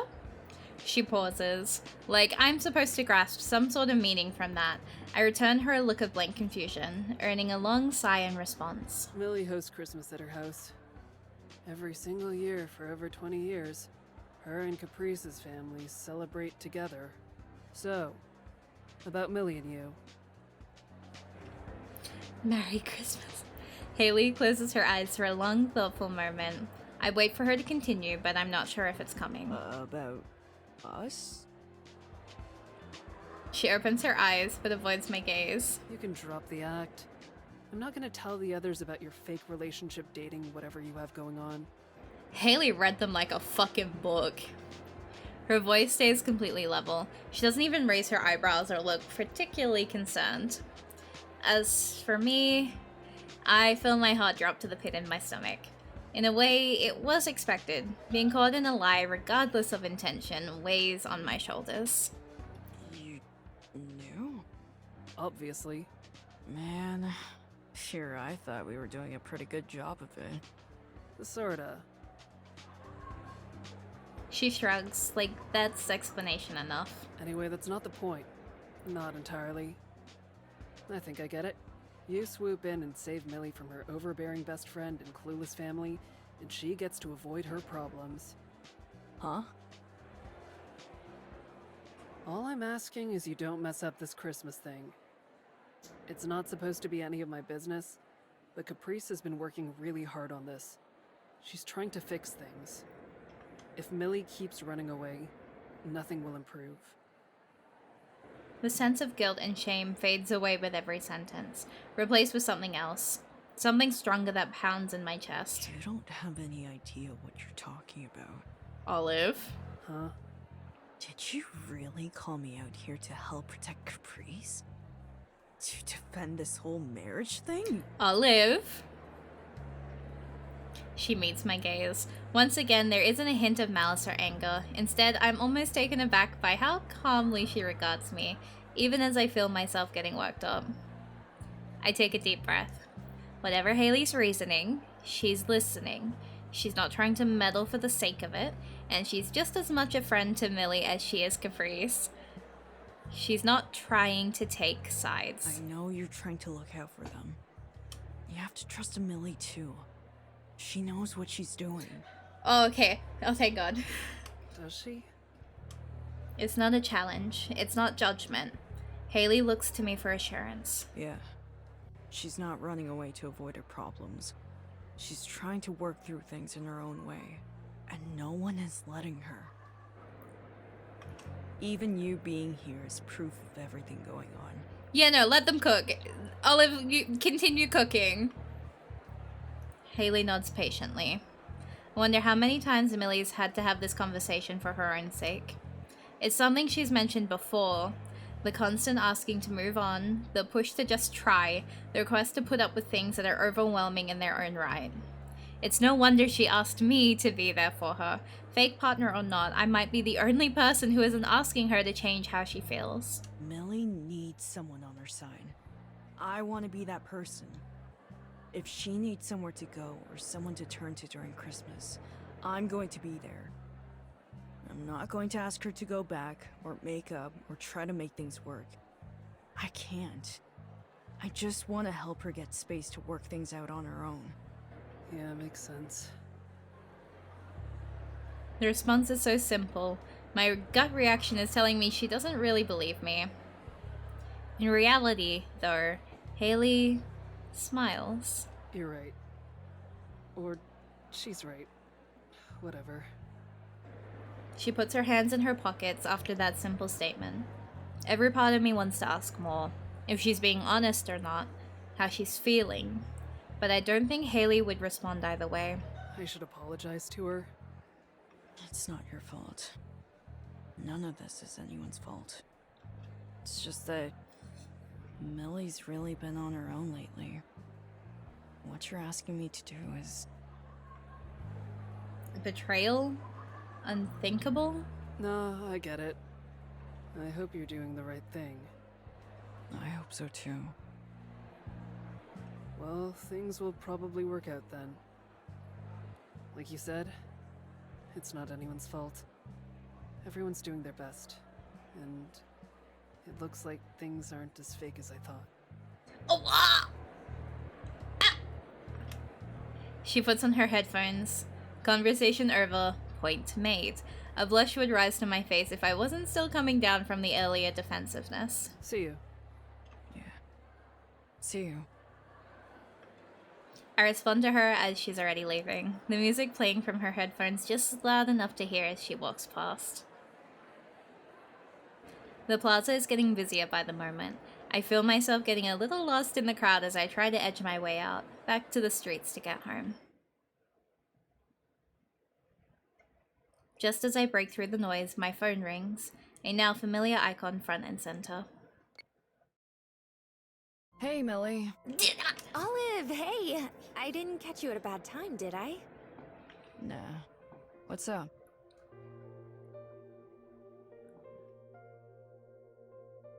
Nobody else what I was doing. Yeah, no, like that was. I am.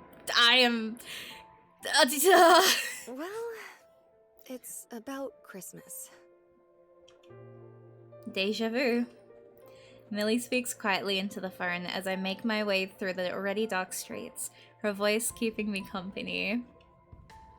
She talks about how big of a tradition Christmas is, how Caprice and her mom will be there, and how it's usually the highlight of the year. Even if I just heard it all from Haley, it would feel rude to interrupt.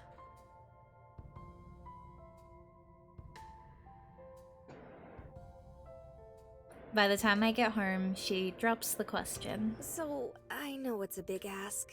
Do you have any holiday plans? I don't. No. My mom and I will be celebrating a bit early this year, so I'll be free. It's standard by this point. It's really hard to turn down the double holiday pay, so we're used to celebrating either a few days early or late. It's quiet for a few moments. The only sign that Millie's still there is a faint shuffling on the other end. You're gonna make me ask it outright, huh? I smile a little to myself. No, I wouldn't do that. I'll be your +1. She heaves a giant sigh of relief into the receiver, crackling through into my phone's poor speaker.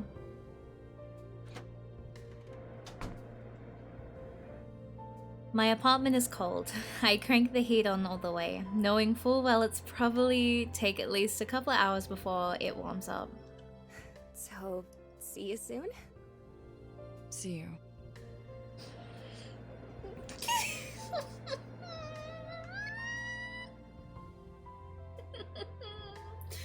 In the cold of my living room, I start mulling over Christmas gifts. Anything's a better distraction than thinking too much about the conversation with Haley. Fake relationship or not, I care about Millie, and the extent that I do is starting to feel undeniably real. I'll have to figure it out. I'll have to stamp down any hopes that she feels the same too. Olive! No! Okay.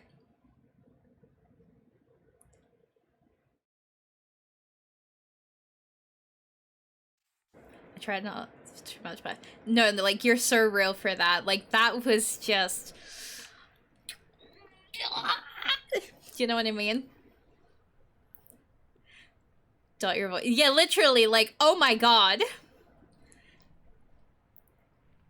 Both of the VAs, like, oh my god. Like all of the voice acting in this is insane.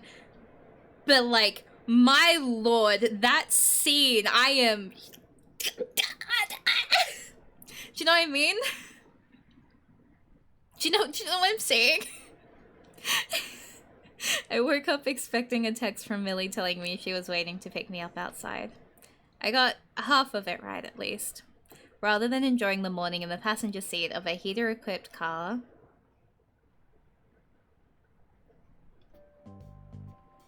I am spending it riding my bike down a city street I'm largely unfamiliar with, a duffel bag across my shoulder making this more uncomfortable than normal. I read over her text again every few minutes to reconfirm the address, the rest of the message being entirely foreign to me. Idling rough? What does that even mean? Something about spark plugs? No, that's real, that's me. I'm like, these are words that being said right now. What is it? What do you mean idling rough? What does that mean? What's a spark plug?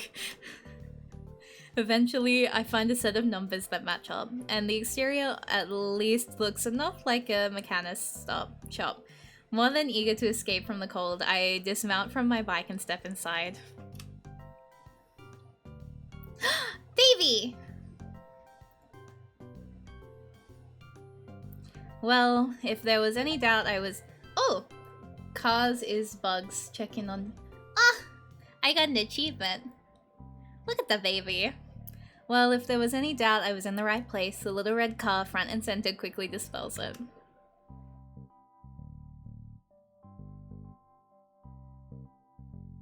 Millie spots me before I see her, ducking out from behind the car to greet me. Hey there! Sorry for making you meet me out here like this. Hot pink bitch named breakfast help.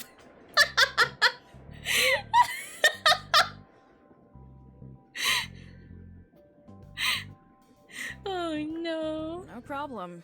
It's not too bad out there right now. Junebug doing okay? Olive knowing the name of the car is so cute, actually. Because, like, we all name our cars. My car has a name. I have a tiny little yellow Getz. Like, I think they're an Australian car, but it's like a little Getz, and her name is Bumblebee. So, like, fucking valid on naming Junebug. I shove my hands deep into my coat pockets, lest my shivering give that fib away. Millie beams at me before briefly turning her gaze to the car.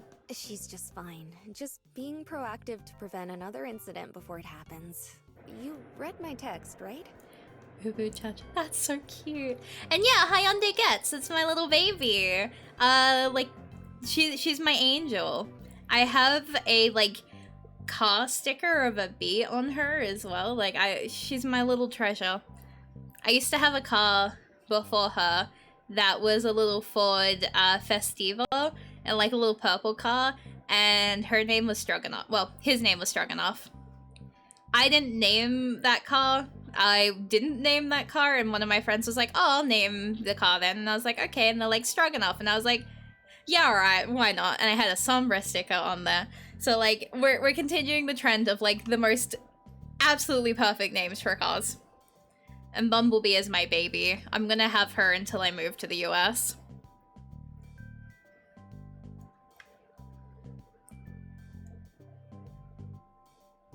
I respond with an ignorant frown.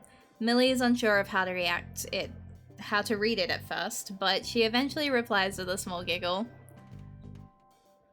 You're gonna feel so sad leaving. I'm gonna be so upset because, like, she is my baby. I got her in 2020. And, like, because obviously I can't really bring her with me to the US because she's not gonna conform to, like, US car standards in terms of, like, she's a little bit on the opposite side for a lot of things. And, like, it's gonna be already expensive enough bringing Mr. Moot and Cinder, because they're gonna cost me about $3 grand to send over. So it's like, I can't bring a car as well. Someone has to stay behind it, and it's gonna be Bumblebee. And I can't get a car like her over there, so she's the end. Really, Mari, Bumblebee fan art win. Me and my little baby. Her name is also, I am that person. She is Bumblebee, the spelling of the Ruby, like, ship, because, like, you know, you just have to do it to him. Audible movement from the back snaps her out of her smile, turning again to me with an almost apologetic expression. But, like, in my defense as well, in the summer, bees love to, like, sit on her because she's bright yellow, so bees always land on my car, and I'm just like, yeah. Perfect name, actually. I have so many videos and photos of bees just chilling. I also have one where there's a bee on my window and it looks like it's waving, and I was like, keeping that one forever. And yeah, they're absolutely based. That's my baby. Oh, right. I should probably warn you. Of the man on the other side of the office window, rushing out to meet us the second we managed to make eye contact, I assume. Hey, Mills. This your +1, I assume? A deep sigh from his daughter, before a forced smile and a small nod. His own grin is much more sincere in comparison. Glad to finally put a face to the... Wait. I know you, don't I? Yeah. He takes a step forward, which makes me instinctively take a step back to maintain the distance. Nevertheless, he leans in, giving me a quick once-over. Olive, right? From Bellhop? Bellhop? He got it half right, at least. Bell House. But yeah, that's me. Good to see you again. He, on the other hand, seems fully confident in his feelings, pulling himself upright again with a boastful smile. Thought so. To think I was shaking your hand a few weeks ago. None the wiser. Mike gently taps Millie's arm with his elbow, an act which causes her to grimace. You and your twist endings, huh? Ever the writer. Oh, such a good dad. This gets an even stronger reaction out of her as she buries her face in her hands. Not entirely immune to his daughter's suffering, his smile softens a little and his posture mellows. Still, overall, his demeanor now compared to the Bell House last time is completely different. I'm not sure if it's due to being in his home turf or of the shop, or the fact he was expecting me. Let me borrow your keys. Just gonna give her one last checkup real quick. Won't be more than a few seconds. Millie obliges, wordlessly shoving her keyring into his hand. His expression doesn't falter as he turns to the car, humming a small tune to himself as he opens the driver's side door. In stark contrast, Millie continues to spew in her flustered frustration. Hydrate? Absolutely. Also, people with cars in chat, do you also make the mistake that I have of having like a shit ton of like keychains? Because like I had to put my car into the shop and I had to awkwardly at the shop take off all of my keychains, and I was like, I'm so sorry, I'm so sorry, I'm so sorry. As I'm quickly like taking them all off because I was like, I didn't want to give this man like a set of keys with like 6 anime girls on it. I was like, sorry, give me a second. Well, the few times like my family have had to like have anything to do with my car and they just look at the keychain and they're like, what is happening? And I'm like, oh yeah, that's this character and this is this character, and they're like, oh, keychains are such easy merch to make. Look, I'm just saying, gestures to the two in front of me. I'm just saying, if it exists, let me know. Otherwise, there is room for 2 more. I have like the best keychains. I have I have like an entire like pin board of keychains, but the ones that I keep on my like my keys are Eula, Yanfei, the clock, and the feather. So like I've like got a good amount of like good stuff on there at the moment. You're so dramatic. You should feel lucky to have such a doting dad. Don't drive, but if I did, I'd probably let them look at all the anime girls. Well, there's a double-sided Millie. Ah! How did I miss that? Thank you.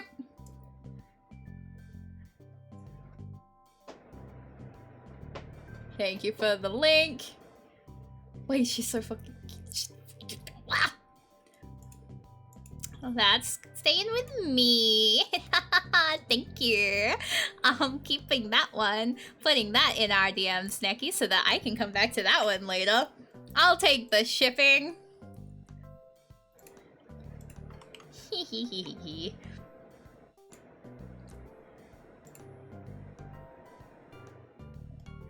my god, did Olive just hit Millie? Yeah, like...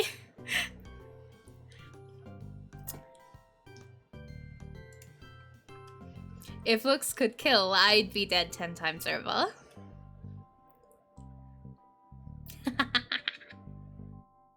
The car starting to life is enough to finally pull Millie back into a normal standing position. After a few moments, Mike emerges from the car, poking his head over the roof. Sounds good to me. How about you? Perfect. I owe you one. Well, if you're offering. He cuts the engine and closes the door, tossing Millie her keys as he makes his way over to us again. Come on down and visit more often, okay? The house and the garage have both felt emptier without you lately. Aww. Millie hesitates to respond, instead playing with the keys in her hand. This is the first time all morning I've seen Mike's smile dampen. Things have been busy. Between finals and, you know, my relationship. Sorry, I'll try and be better about it. Baby. Yeah, I know. I don't blame you or anything. I just swear I could still see little 7-year-old Millie around out of the corner of my eye sometimes. Aww. It's a bit too early for my phantom to be haunting you. He laughs through his nose.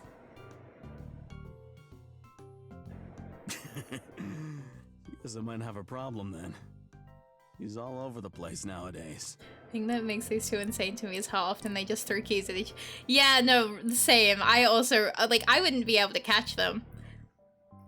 I have tried to catch keys, they just fall on the ground and I'm like, yep, alright. Out front playing in the snow, excitedly bouncing in place whenever a customer brings a red car in. Playing pinball with Caprice on the old work computer whenever Charlie needed a sitter. Aww. You switched tenses. He sighs, setting his smile back in place afterwards. Guess I did. Am doing? Very funny. She rolls her eyes, but she's finally matching her dad's smile. No one says anything for a couple of seconds, in a moment that's equal parts serene and awkward. So, what's the plan? Are we just gonna meet up at your place this evening? Mike jumps to attention at my question, giving it serious thought once it actually registers. He tilts his head back and forth a few times before an answer seems to fall out of his brain. He digs into his pocket for another key, passing it to Millie. You two can go on ahead if you want. I've got some business to take care of here. And I was planning to do a grocery run on the way home. Are you sure? I don't mind killing time around town if you wanted to head back together. Nah, no sense suffering out in the cold on my account. Millie responds with an understanding nod. Satisfied with that, Mike turns his attention towards me instead. The guest room's a bit of a mess right now. I hate to ask, but are you gonna be good with the couch? Yeah, that'll be fine. No, one bed, one bed, one bed! Good to hear. I'll pile up a bunch of extra pillows and blankets for you at least. No, one bed. He gives a small thumbs up, signaling the end of the conversation. Or so I think, before realization crosses his face and he turns to Millie again. Oh yeah, Mo's probably hungry by now. Make sure his bowl is topped up, would you? Probably hungry? At this hour? His ever-present confidence finally breaks as he delivers a nervous laugh. Dad. Love you. You two have fun. Mike's Make sure to give him the grand tour, Mills. Not under this roof. No! And he's gone before I have the time to blink. All Millie can muster is a frustrated sigh. Oh, I'm ready to see more. The myth, the legend. This was like, Mo was one of the only things that I got spoiled on, and I didn't even complain. The leisurely drive out of the city and into the suburbs was, as ever with Millie, a calm experience. I think I'm starting to enjoy our trips in her little car. Like, Mo is one of the only characters I knew before going into this game. Like, that's it. As she pulls the handbrake up, I get out and retrieve the luggage while she fusses around in the driver's seat. Popping the trunk open, I drag out my modest duffel bag and swing it over my shoulder before holding out Millie's suitcase too. Oh. Millie rushes out of the car to assist me, arriving just before the weight of her luggage can tip me over. Sorry, I should have packed more economically. Ugh. Oh, baby. Hi, Scene. She grabs me by the arm and lugs both me and her suitcase off the road and into the front yard. I'm such a mess right now. Stressed? No, I'm fine. There's just... She clasps her hands together, as if to dissipate her frazzled energy. So much family to think about. You know, full house and all. Mm-hmm. There's a cloud that's been hanging over this entire holiday. This morning's diversion did an okay job at distracting me from it in the moment, but it had to come back around sooner or later. Millie's slumped shoulders and heavy sigh agree with me. At least being out here alone for a day will give us both some breathing space. Eager to focus on literally anything else, my gaze turns towards my home for the next few days. I guess Millie's dad managed to stay in an alright area at the cost of his commute. Compared to the houses on either side, All that's to be seen regarding the season is a Christmas tree visible through the window and a simple string of lights. Still, something about the simplicity is charming. Given how far out of town this is, it made sense to bunk with Millie for a couple of nights rather than have her drive in and out to pick me up each day. What's even more charming, however, is the allure of getting inside and out of the cold. I turn back to Millie, who is managing her luggage. I can take that for you. No, you can't. I just watched you try. She picks up both my duffel bag and her suitcase like it's nothing, smiling sweetly as she passes me on her way to the front door. The effort is appreciated, though. Oh, I love her. Oh, okay then. Millie places my bag down to fetch the keys from her coat. I grab at my bag while she opens the door, determined to at the very least carry my own weight. We finally step inside and I do my part by closing the door behind us. Millie sets her luggage down as gently as she's able, before briefly turning to me to make sure I'm managing okay. Millie's expression, usually relaxed and warm, shoots up and her smile widens tenfold in a way that I've only seen when talking shop over writing. Anyone clips that, I'm kicking her ass. There he is! No!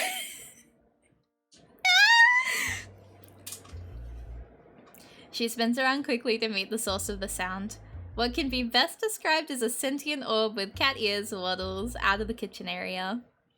Here comes the boy! Hello, boy! Welcome! There he is! Their eyes meet and Millie bends down and scoops him up as he approaches, struggling more with him than the baggage she was hauling around moments ago. Oh, I missed you, buddy.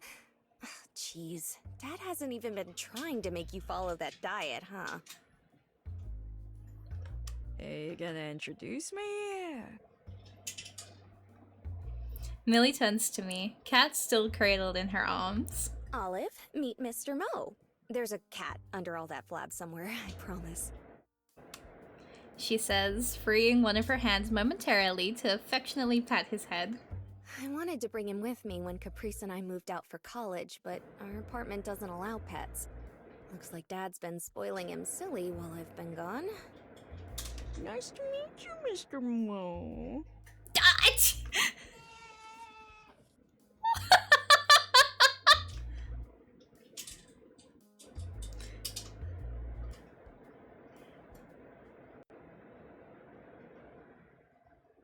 Millie sets him down gently as he begins to fuss in her arms. He approaches me, giving my legs a couple of quick sniffs before sauntering away to the couch. He likes you! I can't imagine how she managed to gather that from our interaction. Anyway, let's start getting settled in. Do you want to store your things in my room for now? I love how you woke up to start eating when there was a cat on screen. You heard food about a cat and you decided to wake up, huh? Insane. My eyes move around as I gingerly finish a quick lunch of sandwiches in the living room, Millie returning after depositing her finished glass and plate in the kitchen. The noise of the radio, occasionally more static than voice, drones on with the weather report for the day. While the usual bits and pieces collected during a life sit here and there, the place is generally a lot cleaner than I had expected.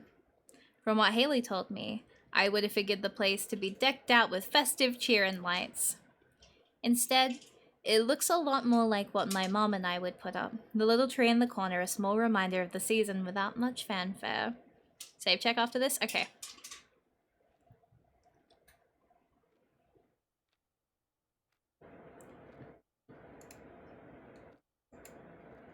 Oh, look at that time difference.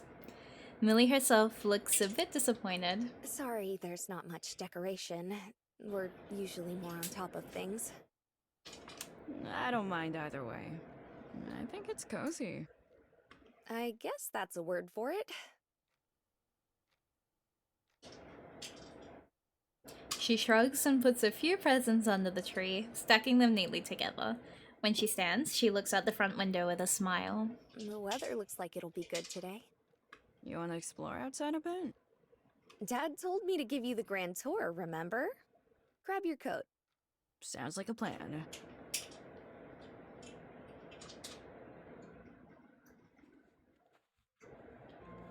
Trudging through the snow, I quietly follow Millie's lead as we walk.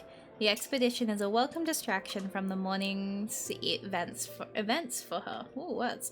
Now that I have a better lay of the land, I can see that the Clark house is right on the outskirts of the suburb itself. Having struck outwards from the houses behind us, we now walk along the winding train tracks. Perhaps unsurprisingly, the weather report ended up being wrong. While the snowfall isn't bad enough to turn back, the two of us not being that far from the house anyway, it's difficult to see far.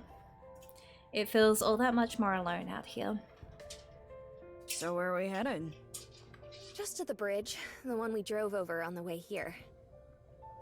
Guessing you used to come here often? She gives a nod. We'd walk out here on the way to the convenience store sometimes. Not many other places to go around here without driving into the city. Most of the time, it was more of a matter of me bringing Mom out while Dad was at work during the day. Hey, this is a bit of a shot in the dark, but did you ever have a train set or something similar growing up? Kind of. These tracks make you nostalgic? Maybe a little. It's just something small that sprang to mind. She gives a small nod to the side, guiding my gaze to the train tracks on the other side of the railing. Dad had one he kept around. He actually left a few tracks and cars behind when he left. I was never allowed to play with it before then, but it was fun when I could. It's probably still in an old cardboard box somewhere at my mom's.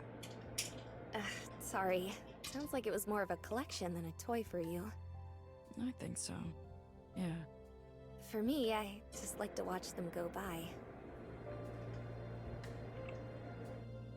I'm about to ask what she means, if she had an electric set or something, but the sound behind me interrupts me before I can start.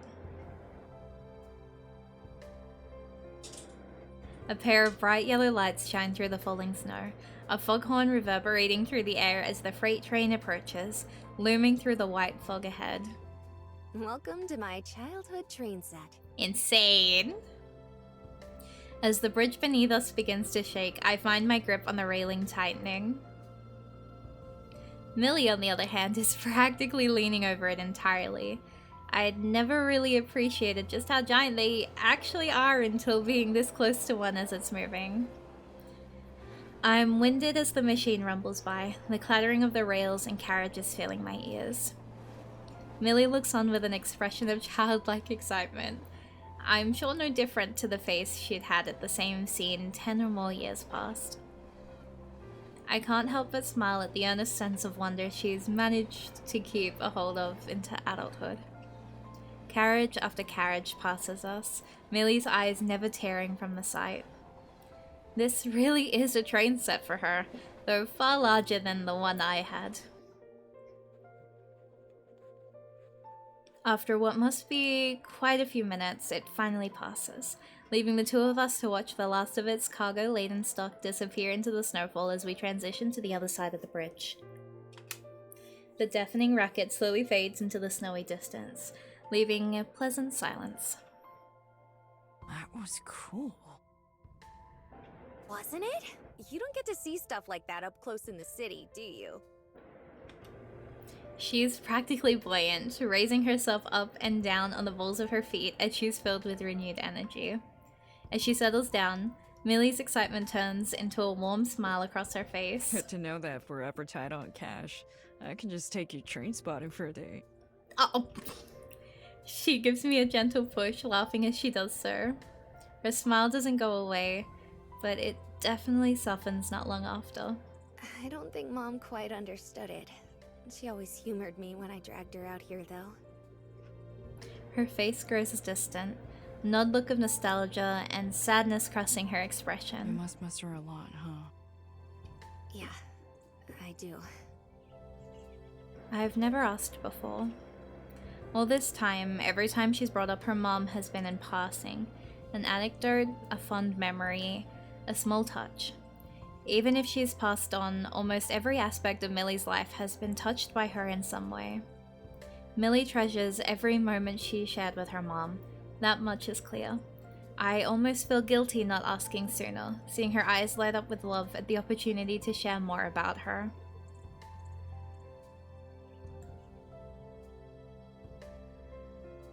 I slow my walking, turning towards the lake. Millie stands at my side, exhaling a long breath of fog into the air. What was she like? She was gentle. Very quiet, too. Even as a child, I noticed that.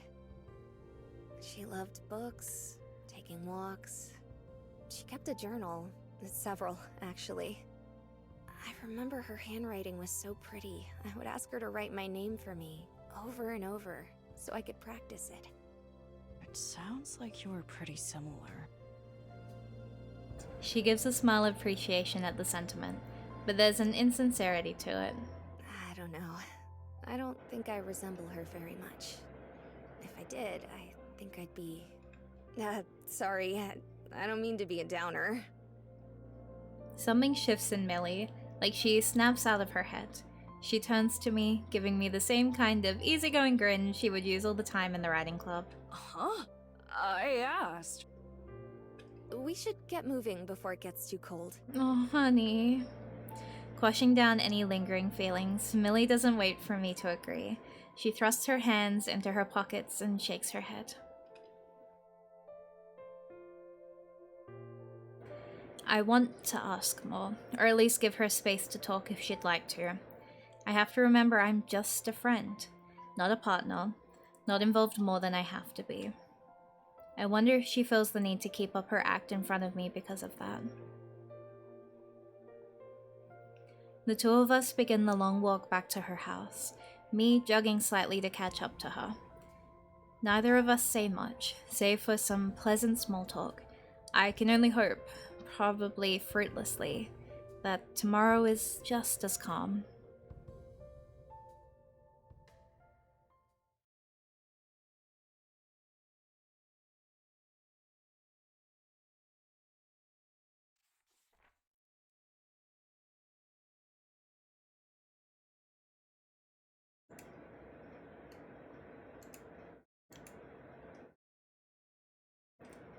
Last night gave a surprisingly good sleep, all things considered. The house is quite peaceful, a far cry from the ambient noises of sleeping in an apartment building. Aside from leaving me with stiff shoulders, the couch was comfortable enough for me to rest to.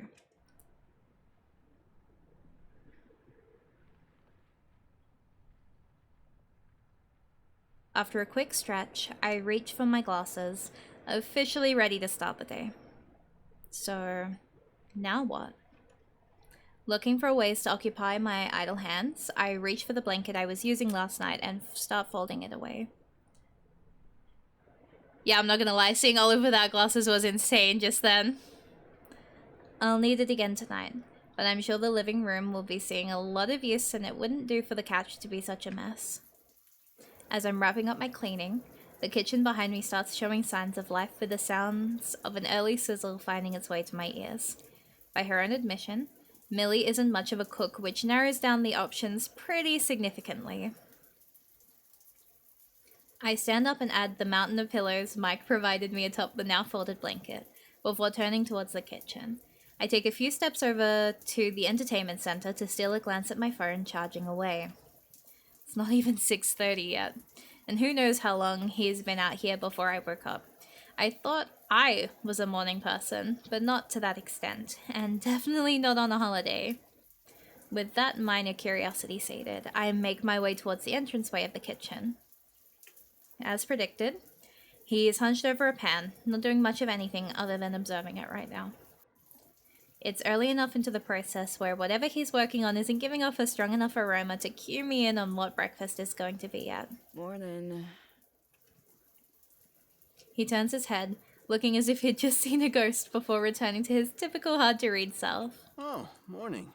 Didn't wake you, did I? Nah, this is about the standard for me. So, where should I put all this for now? Just put the pile by the stairs.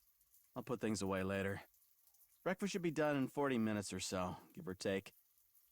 Probably give. Will do. Should I wake Millie up? If you're looking for a Christmas Day breakup, maybe. She'll make her way down eventually. Don't worry. Him turning back to his pan is enough of a signal that our brief conversation is over. After plopping the bedding off by the stairs, as instructed, all I can think to do is return to the couch while I wait for something to eventually pull at my attention as the world starts to wake. And wake it does. Just a few minutes after the house starts smelling of pancake batter, the sound of a door opening can be heard faintly from upstairs. Give me her. Oh my god. Followed by a massive yawn, a loud meow, and finally the dragging of feet down the steps. Dad, it's barely 7. I'm in love with this woman. It's like when you wake up first. Yeah, literally. I let you sleep in. Happy holidays.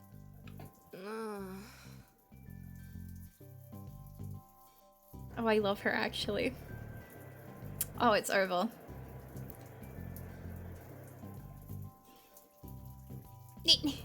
His laughs from the kitchen drown out any further mumblings from her as she collapses beside me on the couch, her bedtime partner instead choosing to patter his way to Mike's side. I want her PJs too. They're so cute. Aw, morning, Mo. Oh. He's still dieting. Don't you dare. She doesn't get a response, and she doesn't push it farther, likely knowing it's a fruitless endeavor. Sleep well. It was going great until a few minutes ago. Another yawn, punctuated by her rubbing some sleep from her eyes. I want to feel sympathetic for her, but it's hard not to smile. How about you? I can't imagine it was too comfortable. Let them share the bed! It could have been worse. Honestly, it might have even been an upgrade. I think that says more about your bed than it does the couch. Probably. Yeah. We share a brief smile before being interrupted by the clattering of plates.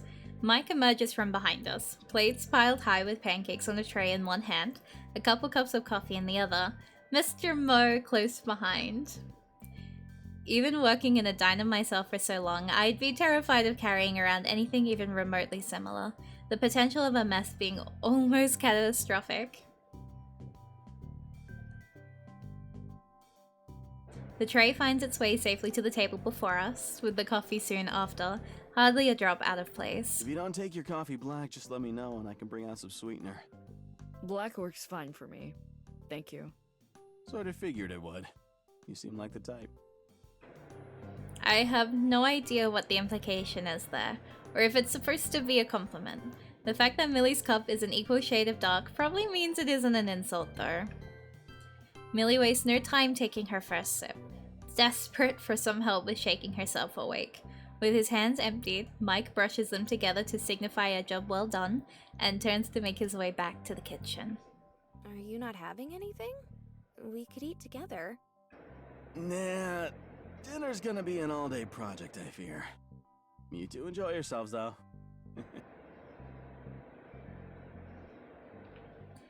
And with that, he's gone. Millie responds with a sigh before turning the TV on for some white noise and then picking up her plate. I wish you'd slow down at least a little. Considering the gravity of the situation, I can't help but feel it's exactly because of everything going on that he must be trying so hard. The only reason we're here early is to help out with the festivities, after all. Still, that wouldn't be a very helpful reply. So I keep it to myself and we enjoy our breakfast together.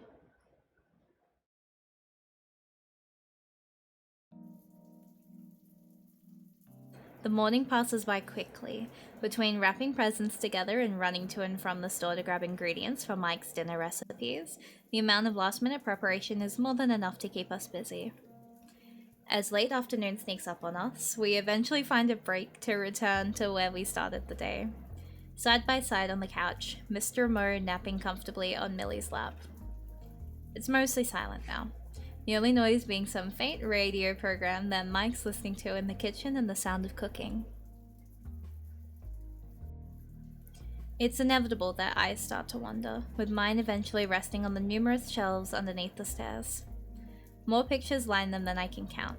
Mike's absent from most of them. Him being camera shy seems like the best explanation there. The grand majority of the photos feature Millie at various ages. Another woman can be spotted in several as well. Her red hair still easy to spot even as the pictures she's in have otherwise begun to fade. I wish you could have met her. I've been caught staring. Me too. Seemingly given consent to continue my snooping, my eyes return to the shelves. Millie's mom is almost never alone. 9 out of 10 pictures pairing her with her daughter, with everything from formal family photos to playing together in the park. She seems like a really special person. Are you winning, Mar? Oh, I'm winning, Chu. Chu, I am living my best life right now. Mm-hmm. She's a few degrees quieter than before. I'm not entirely sure if it's due to her trying to pull memories from the back of her mind, or simply wanting to keep the conversation out of her dad's ears. Probably a mix of the two. Remember when I gave you a tour of the apartment and you started poking around my room? It wasn't poking. Oh no, it was. Anyway, that old journal in there? It was hers. Well, ours. I got the lady Twinkie. Oh, nice! She leans back further into the couch, slow enough to not stir Mo. Back when she knew what was coming, she started filling it front to back with things she wanted to say to me. Recipes, messages for every milestone you could think of, countless pages of advice. We'd fill in some pages together, with me asking questions and her answering them the best she could. That's the kind of person she was. No. I sink back into the couch as well to try and meet her eyesight better.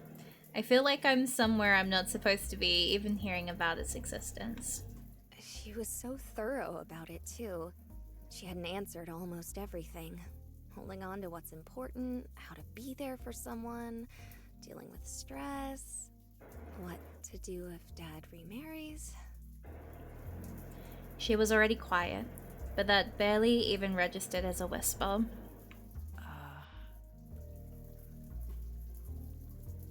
I wish I had more to say in response to that, but what else can even be said?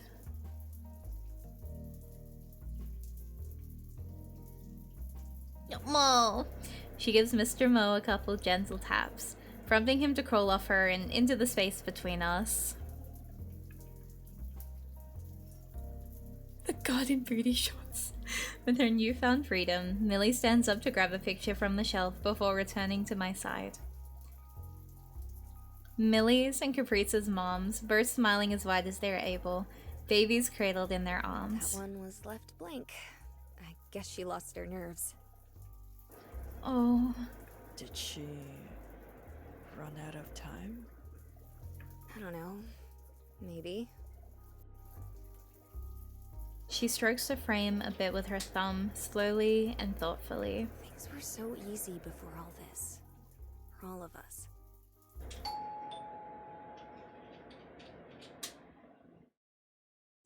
Our heart-to-heart is cut short by the echo of the doorbell throughout the house. Millie jumps up in a panic, placing the photo haphazardly on the table before making a beeline for the stairs.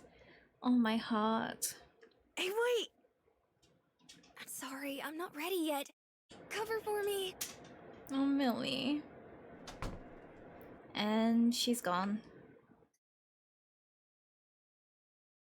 Mike makes his way out of the kitchen for the first time since this morning to greet me, gazing briefly up the stairs before turning to the door.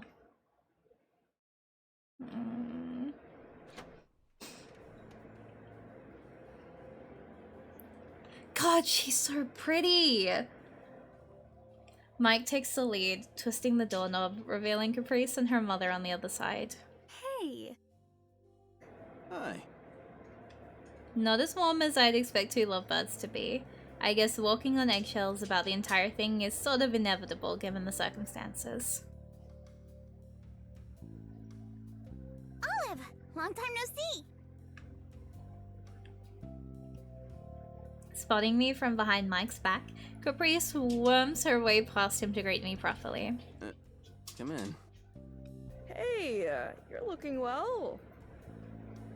She readjusts her hat with a grin in place of a proper response. Still, it's enough to get the picture.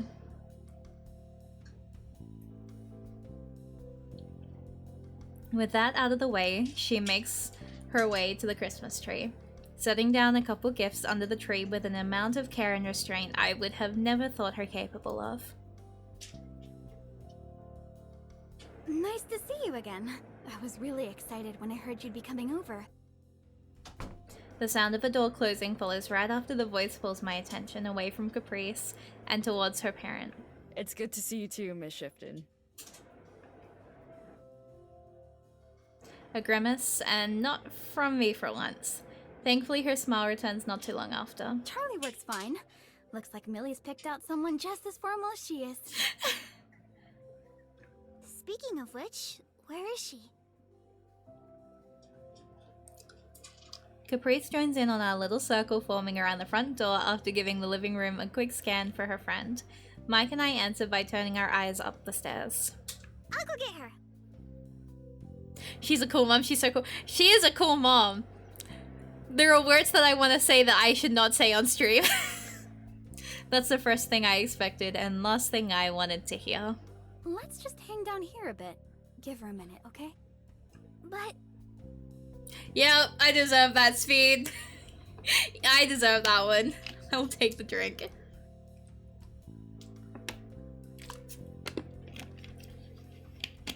She's so pretty though. Yeah, like, come on. She's stunning. I'm also gonna have a sip of coffee. Give me a second.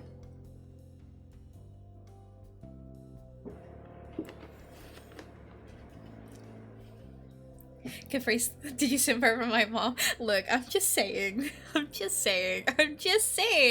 You know what I mean? Like, the moms in this game that we have seen so far. Do you know what I'm saying? Do you know what I mean? Do you know what I mean? Like, again, like I said last stream, the character design is, like, incredible. The character design, and I know it is such a, like, it doesn't make sense to most people. The character design is like, it's like Pokemon. Pokemon always nails their character designs, no matter what happens. Their character designs for people are insanely perfect, without any flaw all the time. And that's what I'm feeling with this. I'm like, insane, perfect, 8 left, no crumbs. I don't know what you mean, Mari. Can you please explain? Well, I mean, as to say so idle. As to say so idle. Anyway! It'll be fine. You want to help me finish up some things in the kitchen in the meantime, Caprice? Yeah, okay. I am stunned at how expertly they diffused that situation before it even had a chance to ignite. I'd never say as much in front of Millie, but early impressions show they make a good pair. I should count my blessings. I don't know how well I'd be able to cover for her, let alone against Caprice's energy, so it's a relief that I didn't have to in the first place.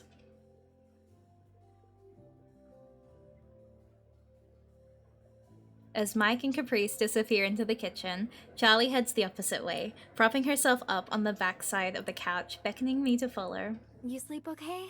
Mike's not making you take the couch, is he? He is. Yeah, but it was fine. I just told Millie this morning it was a better sleep than my actual bed. Well, if you're sure. You and Millie doing okay? I don't hear from her much these days. A hint of sadness at the tail end of that, but only a hint. Just enough to make me feel bad for lying about us. Charlie is a one-bed supporter. Real! Couldn't be better. Well, there's some stressful stuff going on, I guess, but you know what I mean. I do, yeah.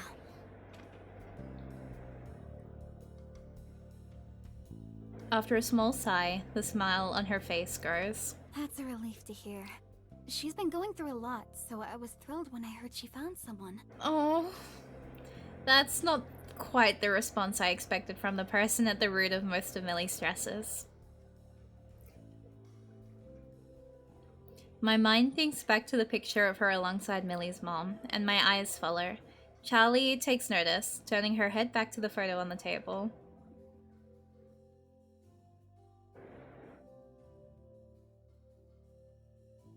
Without a word, she props herself up and circles around the couch, picking the photo frame up with the utmost care. Meow. Look at the little hearts for his feet!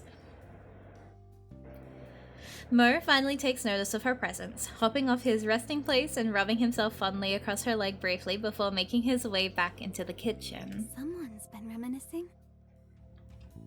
Her smile takes on a new meaning, the sorrow in her eyes telling the true story. She brushes slowly at the edge of the frame with her thumb, mirroring Millie's movements almost exactly. Were you too close? I immediately regret asking. I'm not even sure what I'd do with the answer. Nevertheless, she's all too eager to reply. Adelaide was my best friend. I think about her every day. I hope Millie knows we at least have that much we can still share together. Adelaide.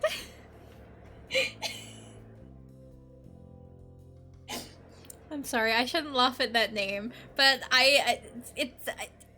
it's for me. I'm always gonna laugh because like that has the same level of calling a kid Sydney for me. Yeah, like I'm like, oh, that's a city. I'm sorry. I'm sorry, I'm gonna stop laughing. Nothing to be sorry for. Well, if nothing else, I at least have a name I can put to the face now.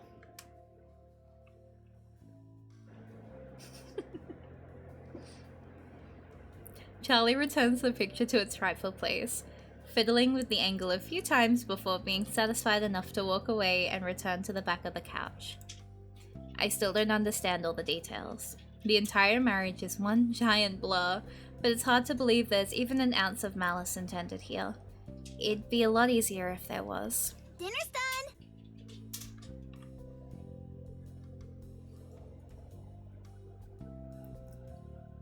Another A name to the Élan character. Caprice's shout gets a small jump out of me, while Charlie is entirely unfazed. Charlie and I return to the kitchen entrance, meeting up once again with Mike and Caprice. Aspen, Adelaide.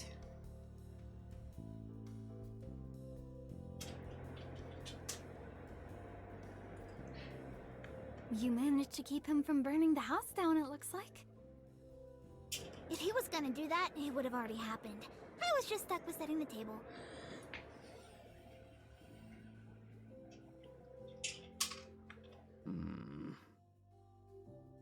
Just a joke. It smells great, Mike. As always, don't get your hopes up. I haven't been practicing much since Millie moved out. One of these days, we're going to get you to accept a compliment. Yeah! If you ever figure out how, let me know. I've been trying for about 21 years now. She's out! She's out!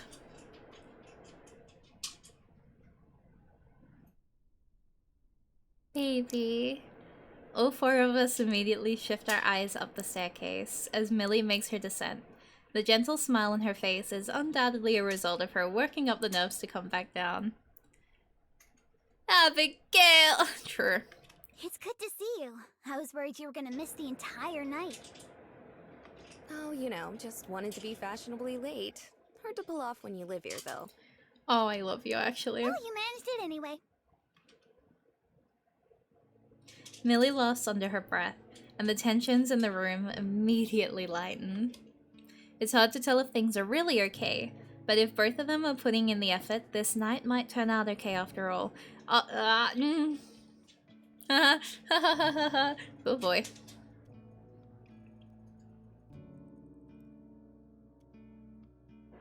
Dinner went as well as it could have.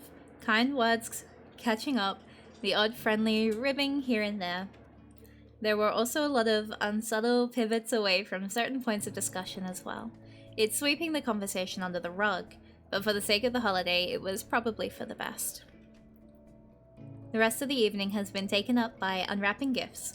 It's a modest pile, but that just allows people more time to say their thank yous after each one. Millie gives me a countertop rice cooker, just big enough for a couple cups, likely due to my recent complaining that mine broke a while back. In return, I managed to find a hardcover copy of one of her favorite novels after learning she likes to collect special editions of her favorites. Awkward as it is, no one seems to notice or comment on how the most we'll do after a gift is a pat on the back or a hug. Our individual piles start to grow as the one under the tree continues to shrink. In the end, all that remains is a thin, medium-sized rectangle from Caprice to Millie. Mike passes it up to her before resuming his place, standing at the edge of the couch next to Charlie. This is making me anxious. Oh, her face. She absentmindedly tears away at the wrapping as Caprice starts to slowly lean in to watch. Curiosity gets the better of me, and I follow her lead. Millie's smile drops. Caprice, what is... Charlie and Mike circle around to take a peek. They both seem just as shocked as Millie.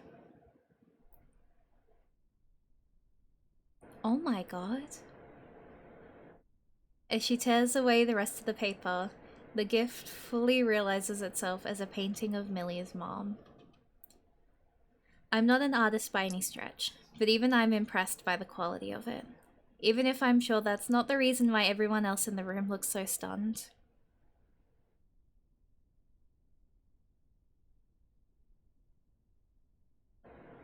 She has her hair in the same braid as her mom. She has her hair braided the same way. Oh. I was originally gonna do it myself. I had been working on it for months, but it just wasn't where I wanted it to be, and I needed it to be perfect. Eileen's the best in the biz when it comes to painting people. I know you still miss her a lot, so I wanted to get you this. Something brand new of her, like a new memory of her, sorta. Caprice speaks softly, the sincerity plain in her voice. That just makes the accompanying silence that much more painful. I thought maybe we could hang it up somewhere, together. I don't want you to forget your mom either, Millie. I wanted to prove that. But maybe with this, we can move on too? Time passes in total silence, everyone waiting for any sort of response. Ring is missing. Huh? Her wedding ring. Oh, well, that's not a big deal, I'm sure. Not a big deal? It's part of who she was. Yep. Millie closes her eyes transparently to push back some form of frustration while the rest of us look on.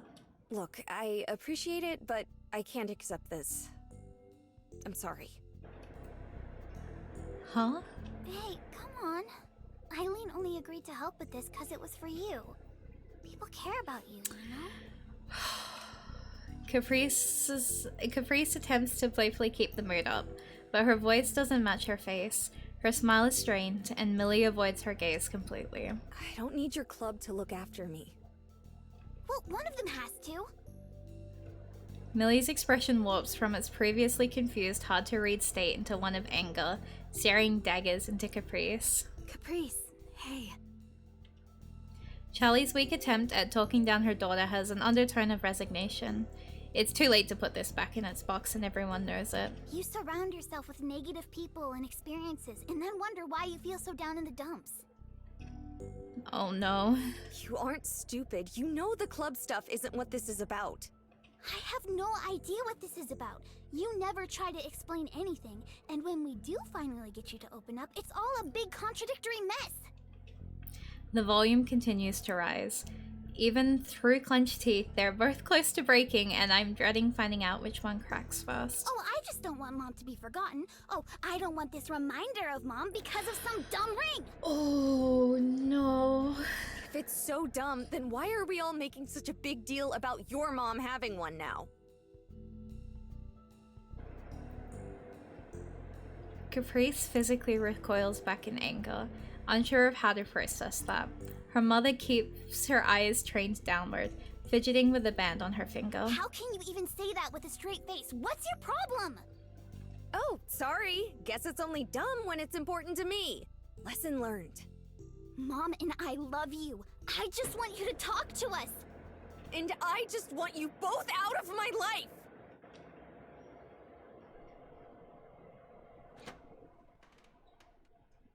Not waiting for a rebuttal, Millie hastily grabs her coat from the coat rack at the door and opens it all in the span of a few seconds.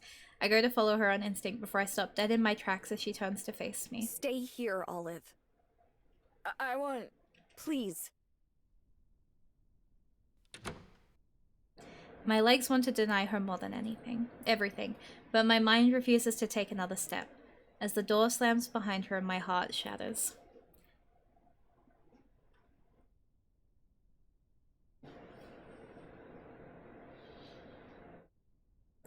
Turning my attention back to the couch reveals a totally different scene than the one that was there just minutes ago. Charlie slumps forward, her face buried deep in her hands. Oh, Aid. Mike places a hand on one of her shoulders, giving it a supportive shake. He gently picks up the piece of art that unraveled everyone's best intentions for the night. It's a beautiful painting, Caprice. Thank you. Wordlessly, Caprice stands and leaves the room, slamming the door to the guest room behind her.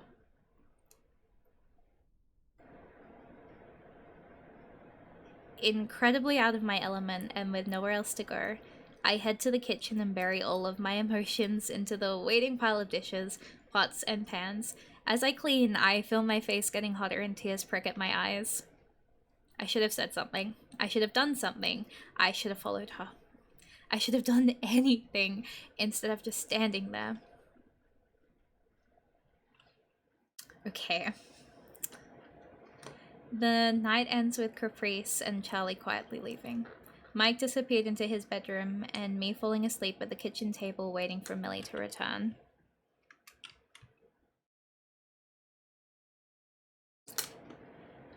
Okay. Okay.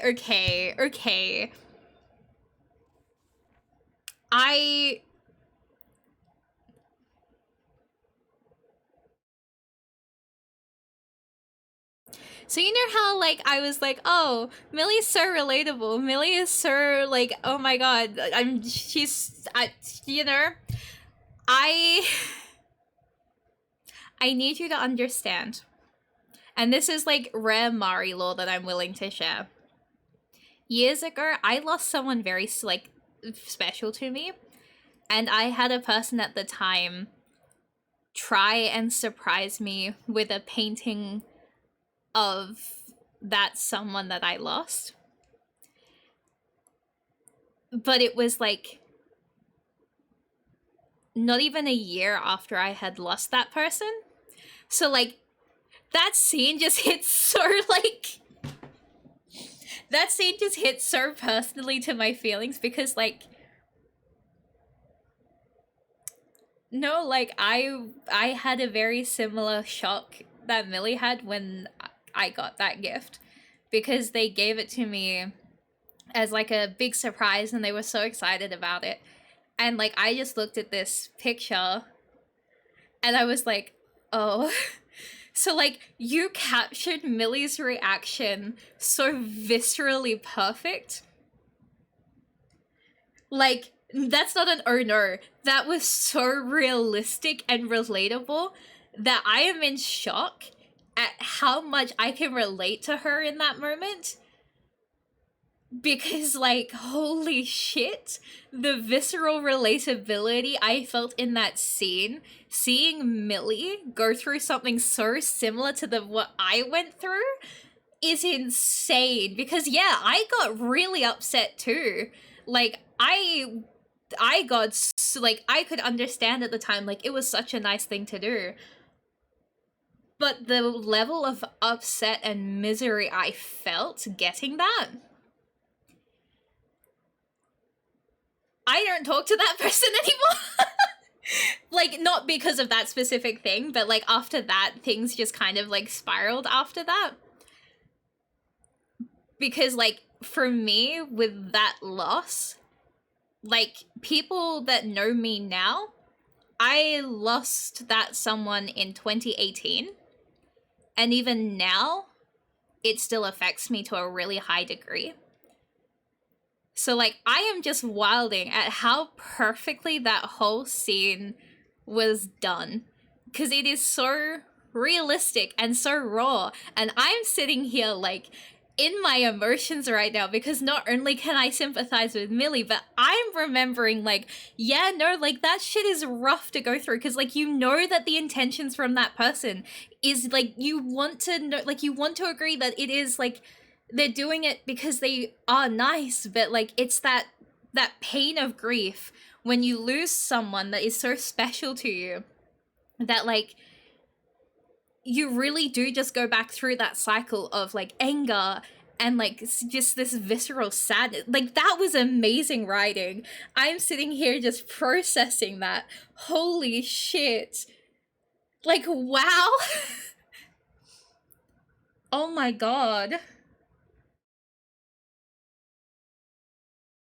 Like, oh my god. That was amazing.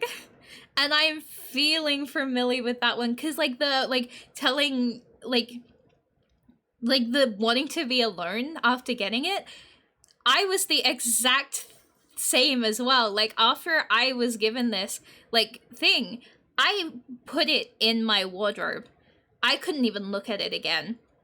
Like, I put it in my wardrobe. I didn't look at it for years. I had to, when I was moving this year, look at it for the first time since 2020. And I was like, oh shit, that exists, yeah. And it's the one thing of this person that, well, this someone that I lost that I can never look at still. So I was like, yep, alright. And, like, I have other things of this someone that I've lost. And, like, I have other, like, things to remember them. But it was that one painting that someone did for me that just, that was insane. Sorry for stalking you just before you. No, like, thank you for making that so real. Like, I know that's such, like, me being so heavy on that, like, thing. Thank you for making that so realistic. Because holy fucking shit. Like, the writing for this has been insane. I think that's one of my favorite scenes. I think I'm coming out of this entire thing. That's gonna be one of my favorite scenes. It's so heartbreaking too, but it is absolutely... And Olive's reaction, I'm gonna save here before I forget to save, because I'm being told to save. Thank you for writing that. Genuinely, thank you for writing that. Thank you so much for writing that how you did. And yeah, no, the VO as well. Yeah, no, absolutely. That was incredible. But thank you for writing that. Okay, I'm gonna stop rambling. Twofold climbing up the ranks. Twofold really is becoming my favorite one, I'm not gonna lie. Like, I know I keep saying, oh yeah, no, it's definitely, like, in my top 2. That scene really just sold me, I'm not gonna lie. Holy crap. I need a drink, give me a second. I need water.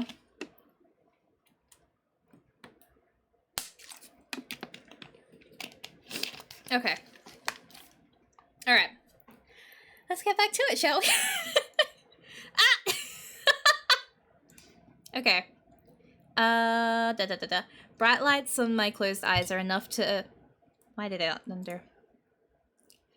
Bright light on my closed eyes are enough to shock me awake from my sleep at the table. Groggily, I rub my eyes and attempt to shield them from the brightness. My neck so stiff from the awkward pose, I can barely bend it. What time is it?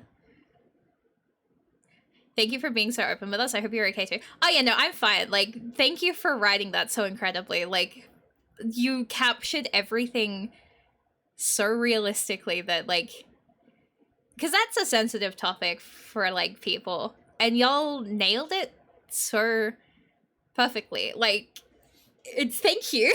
Thank you for writing that how you did. Top 1 can have 2 placeholders. Real, literally real.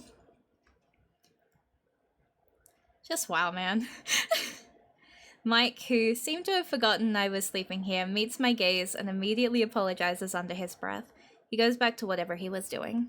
All good? It's getting late.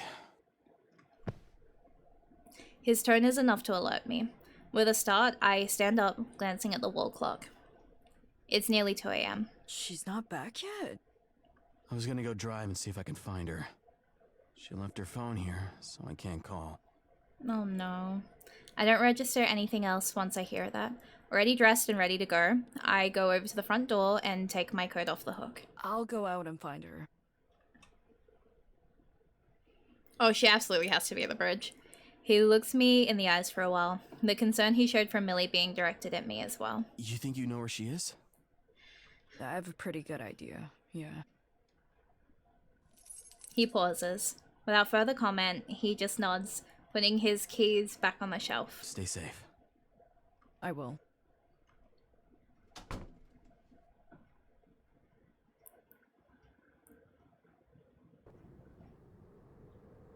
There we go. There we are. Here it is. Where is my baby? There she is. Here comes the girl. Striding up the long road, it looks like I was right on the money. Millie stands on the bridge, arms on the railing and a beer can in hand. A few more sit in the bag beside her, a couple already empty. The way this entire thing got me standing up IRL, real.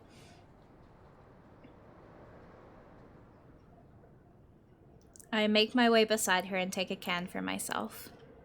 There's a strange serenity to all this. As I sip the bitter beer, the moonlight's reflection almost seems to glow on the calm water surface. Aside from the rare passing car behind us, we're entirely alone out here. Mind if I join you? She gives a simple shrug. Millie looks completely burnt out as she stares out over the slowly flowing river, barely having acknowledged my arrival. Her voice is quiet and husky when she speaks. Dad doesn't like me drinking around him, and I really needed to get out of there. She swirls the can around in her hand, almost empty. Alone? That was the whole point of all of this. To me, it was. She barely gives me a glance, a jaded look that stops me right in my tracks from pushing more on the topic. Baby. The two of us stand in silence for a while as snow begins falling. Much as I'd like to comfort Millie, I don't know how to open the conversation. We both know the problem, or rather, the many problems, that she has right now. Maybe just being around is enough. Both of us grew up with a single parent, but beyond that, our lives have gone in such different directions. Mine ended up so simple. Pared back as much as it possibly can be. Just me and Mom. Eking out a living.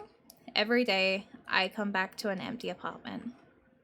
The more time I spend with Millie, the more complex I see her life has become, to the point where it's overwhelmed her. From her club disintegrating beneath her, to losing her mom, to the wedding and Caprice's reaction to it, the two losing the friendship they once had. I might want to help Millie untangle the vines constricting around her, but I don't know where to start. I'm not even sure if I can.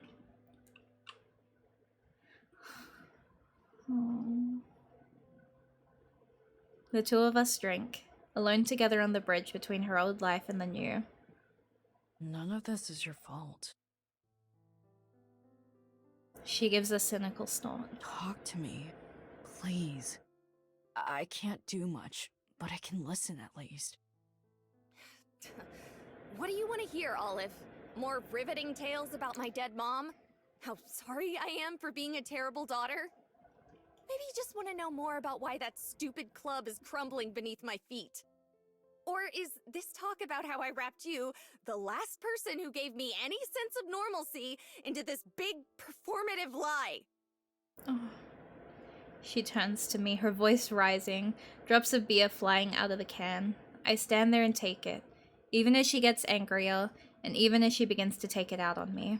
Let's get it all out there! After all, everything is Millie's fault. She's the bad guy. Why can't she just accept things as they... She catches herself, stopping to stare at me as I look back in stoic silence. The regret on her face is clear. I'm sorry. Millie cradles her head in her hands and leans back into the railing. It reminds me of a scared child hiding from a storm.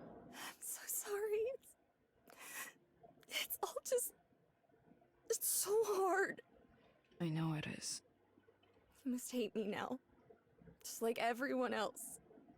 I don't. You regret spending Christmas here at least. I don't feel that way either. Oh, I just want to listen, Millie. this art is actually beautiful. Wait.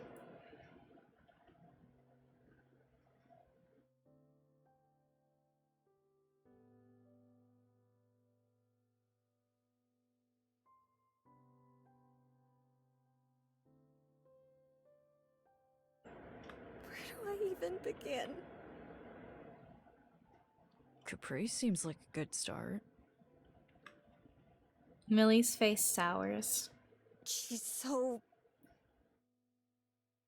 I don't understand why she...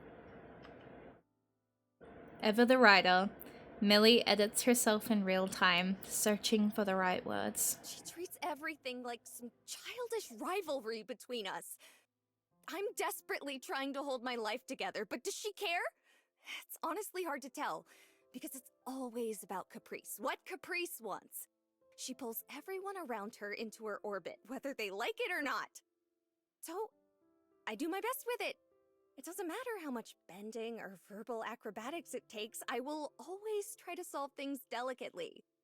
There she is, thrashing around like a bull in a china shop, undoing the peace and normalcy people build for themselves. Once she gets excited, it's as if people's feelings don't even matter. Join the art club! Who cares if there's already a perfectly good one? Let me use the booth for your club. Oh, what do you know? Looks like we're gonna be family. She chucks her beer can off the bridge. It lands in the water with a subdued and muted plop. Her breathing is heavy as she glares into the foggy distance. Do you hate her? I love her! She looks back at me. Tears begin streaming down her face. I love Caprice. I always have. She's my sister. Babies. Millie throws herself into me, clutching me as tight as she can. Her sobbing is loud and painful, echoing down the bridge. I hate this. Why can't everything go back to the way it was? The art is just so beautiful. I don't need our parents to be married for us to be family. I don't want a replacement for what I've lost. Why won't they understand that? As awful as I feel, I remain silent. So many words came to mind. Condolences, assurances, all of them feel unnatural and forced, and so none of them fill the air. I wish so badly I could give Millie the peace she deserves, and the happiness to pursue it. But the stark truth that I'm forced to face as my coat dampens with her tears is that I can't. There's nothing I can offer, only useless platitudes. I'm unequipped, out of my depth. So with the absence of any answers, I return the hug and hold her tight until eventually, mercifully, the trembling stops. I might not be able to fix everything, but I still want to help. I just want her to be happy, no matter what it takes.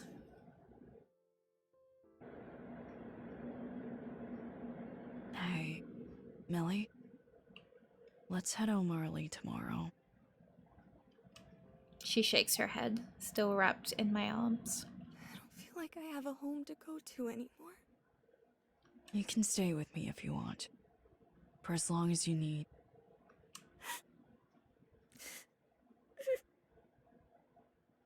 I think I love you, Olive. Oh. Words we've said to each other before, in front of others, to keep up our convenient lie.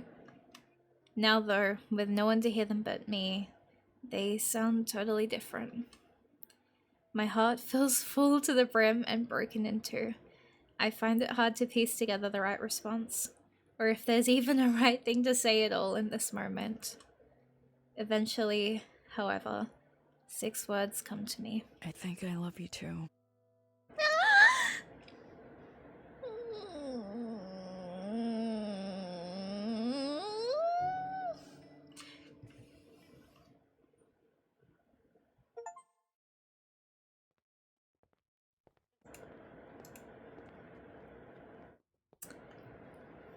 Okay.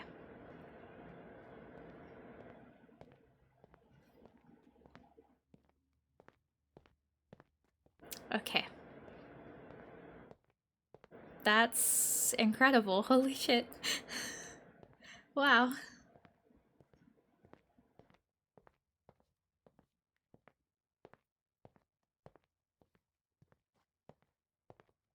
She's walking in the background. Look at her go. Who is that? Oh, it's Olive. Okay. Main menu.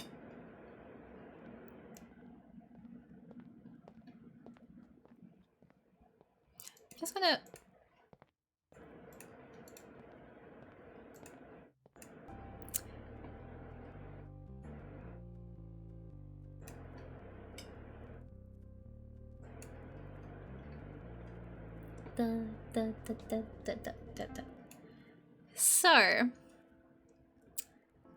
So, I'm gonna take the hydrate redeem.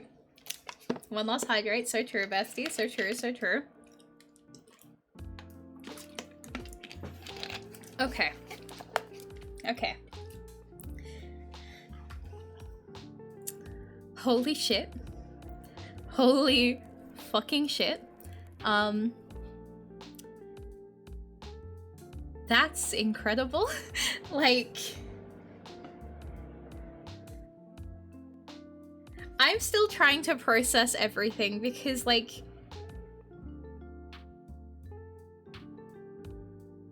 please be happy has a rival.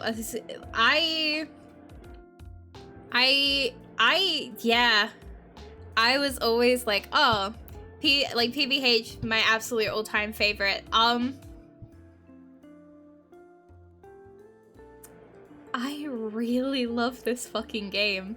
Like, it is hitting every single trope I love in a story, which is insane as it is, because it's hitting everything I love in writing. Then you hit me with the brutal relatability in that moment. And then you hit me with that bridge scene. Like, holy shit. I'm still processing how beautiful, like, that was, like, the whole, like, Millie, for me, is so relatable on so many ways. And, like, I also am so fucking in love with Millie. I'm, like, looking at her pointing and laughing, and then I'm just pointing and laughing at myself in the long run. Because, like, a lot of the stuff that I'm like, I love her so much, and I'm like, ah, please. I told you I was determined to wait. Yeah, no, understandably. Millie Act 2 is incredible. I'm so excited for Act 3, because what the fuck? Holy shit.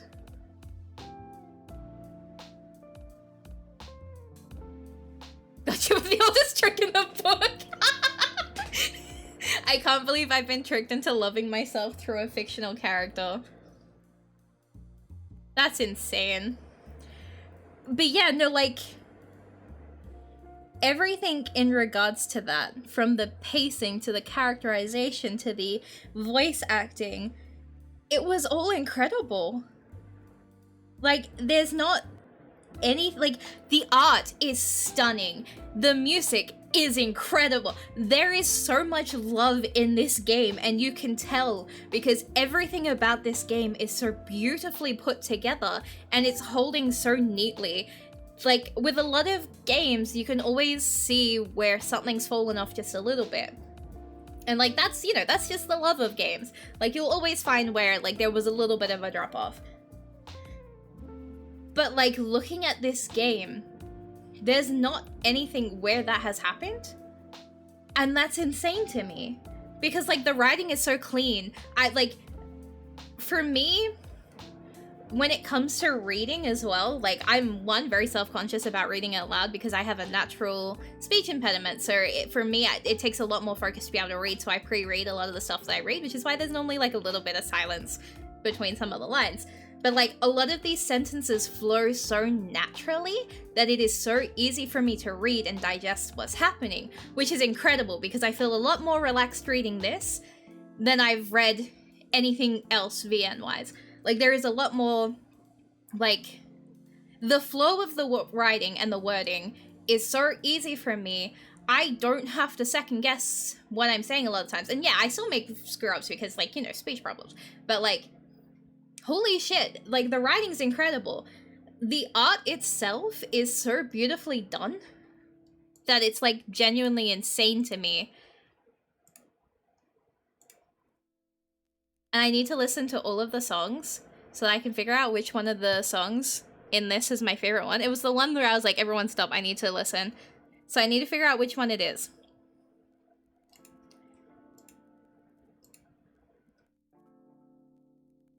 I need to figure out which song it is.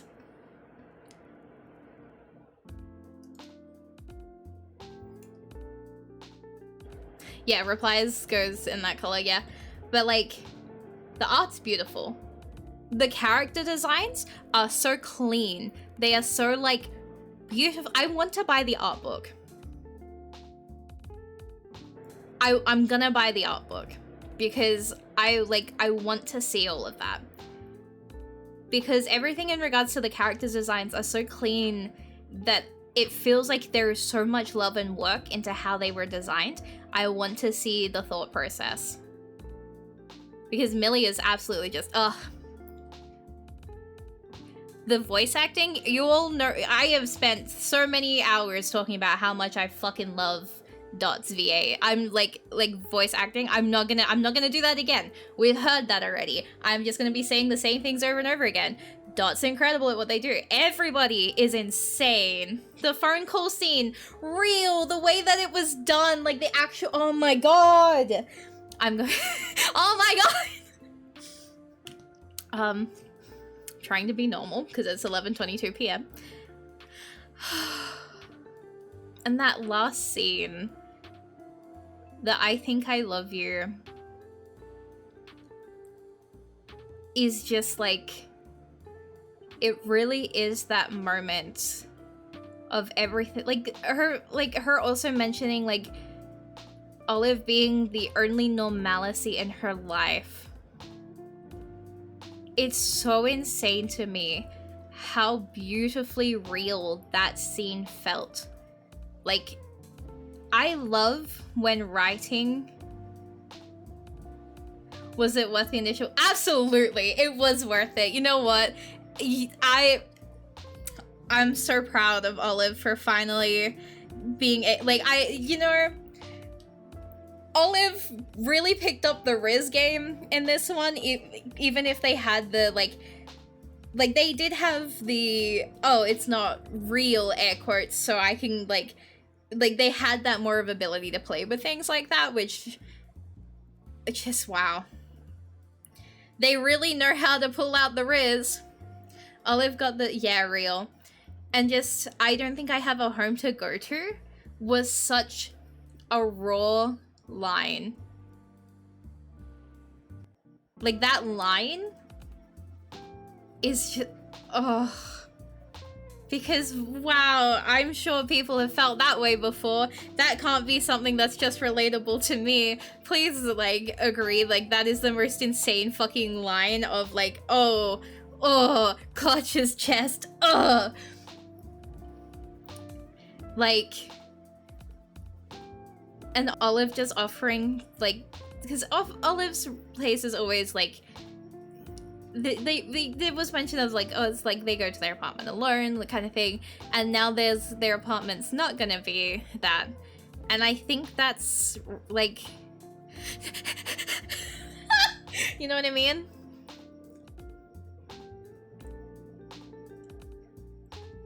Know what that means? One bed, one bed, one bed. Domestic romance arc. Yeah, give me the domestic. Oh man, I'm gonna be like twirling my hair in the next act. Like, you're gonna give me domestic. You're gonna give me them waking up in the same bed together. Like, oh my god, I need you to understand how much I obsess over the poetry of domesticness in a, like, there is, I'm so excited, I'm fumbling over my words. There is a certain poetry that comes in being able to love someone so domestically. Like, to be able to love someone domestically so naturally from the beginning is so beautiful, because they really do kind of just click together so naturally well, and I love that. And, like, as I said, I either love real slow burn, or I love moving fast. But this is the kind of, like, rare in-between where I'm like, oh yeah, no, like, this actually worked so beautifully. Because normally I'm very jarred on one or the other. Like, I want my slow burn angst, or I want my, oh my god, they're moving so fast. And, like, this has the perfect blend of the two of them. Because you have that kiss really, really early in, and you're just like, whoa. And then you have the fake dating AU during Christmas? Like, what? One of my favorite nope, I'm not getting into that one. I'm not outing myself. That entire fake dating AU, like, stuff is so, like, I love it. I am fucking eating. The fake dating got me for real. Like, you're giving me one of the best things in the world. Like, thank you for giving me a key for this. Thank you for letting me, like, play this game. Like, oh my god. Thank you for giving me the opportunity to experience this game. Because, like, I was gonna play it no matter what. I am so in love. Like, I was so excited for this game. Everyone heard me screaming about it in the live stream for the whole words. Like, people knew I was playing it. I have always been intending to play it. Getting to play this game feels like a reward. It's like a reward. I got through my week. I get to play the silly game now, where I'm, like, twirling my hair and feeling emotions over two people falling in love. Thank you so much for playing it. It's the most exciting. I'm sorry I'm so loud in regards to constantly talking about it as well. Because I know that I ramble a lot. Like, I'm trying to be less rambly at the moment because I know I'm going to go on to a 45-minute tangent about this game and then go back to it again and then go back to another 45-minute ramble, and I'm trying to ramble. I need you to understand how much I ramble if I'm given the opportunity. I think there's, like, oh my god. Like, you're really gonna give us fake dating AU? Like, what did we do to deserve this, like, absolute blessing? Also, like, Millie's relatability in so much of what she goes through and experiences in this, like, she's trying so hard to keep the writing club afloat. And, like, I felt personally, like, when Caprice was like, oh, just join the art club. Like, I was sitting there going, what are you doing? Because I was kind of sitting there like, does she not understand how disrespectful that is? And like, I found myself naturally so sided to Millie in that, because if someone said that to me, let alone the person they thought I was like dating, I would have been so upset. And it's like that natural relatability to a character. Caprice is a wonderful person, I swear, I promise. Yeah, like, she comes across absolutely wonderful, but it's like those moments like that where I'm like, hang on a second. We need to reevaluate what we're saying right now, please. Like, you are a smart person, and you are not quite getting your idea. Like, I can see her thoughts. I can see where she's coming from in that. Yeah, like, she goes directly to these solutions, but she doesn't consider how Millie would feel to a proper degree. Like, she's so sure on like, yeah, I'm gonna solve everything, but she doesn't take to account how Millie would feel. She just thinks, it's almost like she's thinking, I know what's best. So just like, I know what's best for you. Step away from the writing club, join the art club. I know what's best for you. We're a team that like uplifts us, each other. And like, I can understand why Millie's not happy with that. Like, I can see why she was upset. Like, that's a rough thing to have somebody that you care about just kind of do that.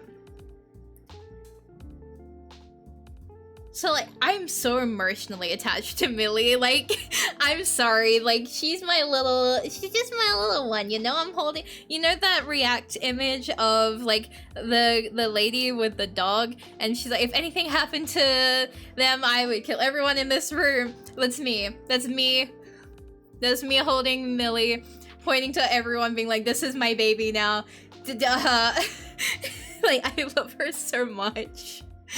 And like, I knew I would. As soon as I saw her, I was like, oh, it's you. Because it's the same with like Aspen. It's the same with Abigail. I am really good.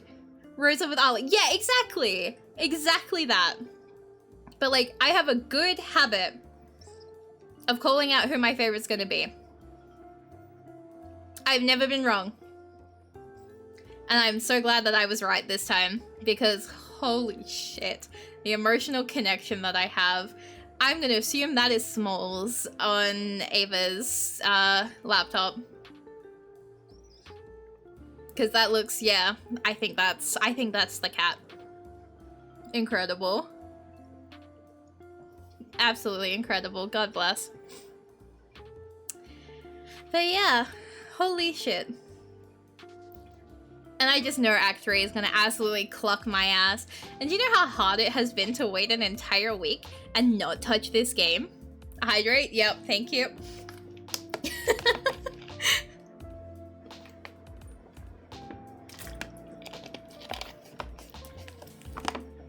Like, Neki can vouch. I have genuinely, we have been in each other's DMs. Just being like, is it Wednesday yet? Is it Wednesday yet? Okay, but like, let's think about this situation, and oh my goodness, wouldn't this be cute? Oh my god, I have been so whiny over missing her. It's been personally miserable knowing what was... and trust me, this was insane. This was, like, insane positive. Like, I did not know where this was gonna go. And I definitely didn't expect any of this. And I like that. I like that. I like when a story is gonna beat my ass and tell me, you aren't expecting this. And I'm gonna be like, yes, I'm not expecting this. Please, keep giving me more of that. Thank you. Like, I love when a story's like, have fun. Good luck. But like, oh my god. Hitting me with such a, like... I feel like I'm gonna, if I keep rambling, I'm gonna keep coming back to that painting scene, because that is such a huge moment for me, seeing a character that I have already emotionally connected and related to go through a similar experience to me. I keep thinking about that, and I keep thinking, holy shit, that's amazing. Like, thank you for giving this to this character to experience. I appreciate it. Thank you. I keep thinking about it. This is gonna be in my head so much. And like, the writing from the last act has also been in my head rent-free as well. And them coming up with their little terms and conditions, TM, on that little fake dating AU that they've got going on. Millie is such a writer. She's such a writer about it. She's got her little fanfic era going on and her little fake dating AU that she gets to experience. I give her respect for that. You know what? Fake dating AU IRL, what could go wrong? You know, it's not like in the actual trope itself. Look at what happens every time. She is a person of her own demise, and honestly, she's so real for that. I think she should keep doing that. Yeah, what could go wrong? Yeah, what could go wrong with, like, you know, having emotions for a person, pretending that they're not real, and then jumping straight into fake dating. Haha, we're fake together now. What's our terms and conditions? Oh, we can hug and hold hands, but we can't kiss. As if hand-holding isn't just as romantically inclined when it's done anyway. Like, it's such a physical thing that if you're doing it on the pretense of pretending to be romantic, you're gonna muddle that up so much faster than a kiss. Like, because you can hold hands a lot more than you can kiss in public. So, like, you're instantly screwing yourself there, and I find that so funny. Yeah, we can hold hands. No, you're ruining your chances of not being so down bad for a person the second you do that. Like, you're screwed. You've absolutely screwed yourself. No pet names. You could have made that funny, Millie. You could have done silly ones and not serious ones. I can understand your point, though. I also just call everyone pet names in general. Like, everyone that I talk to gets a pet name. It's just how it is. So, like, I was giggling like, haha, no pet names, that's so funny.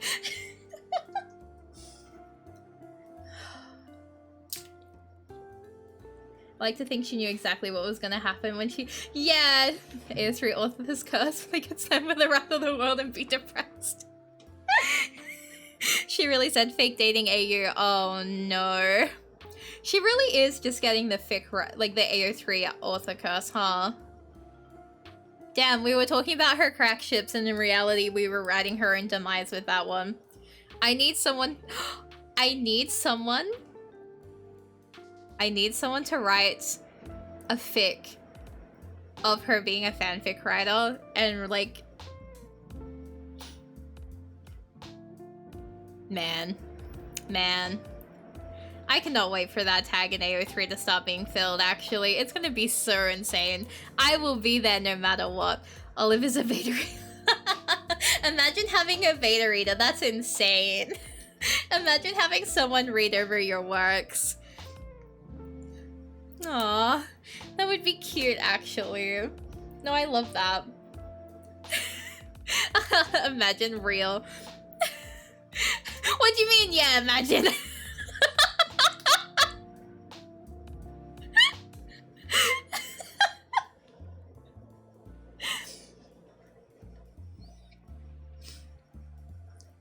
I'm gonna get yelled at for saying this, but Theo has like 3+ fics waiting to upload anonymously, but doesn't want to be the one to break ground on it. Sir, I know,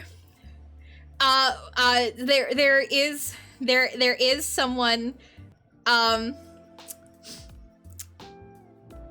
Neki, Weeb, do you want to be the one to say it? I don't want to be the one to say it. I know that there is something cooking at the moment. Do one of you, do you want to be the ones to say it? Stepped out now because Margaret allowed to swing back around.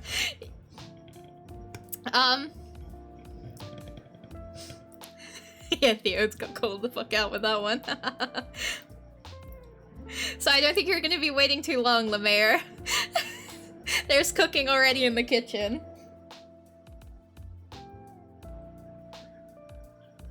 The whole ass tweets, like, link going on, insane. Man.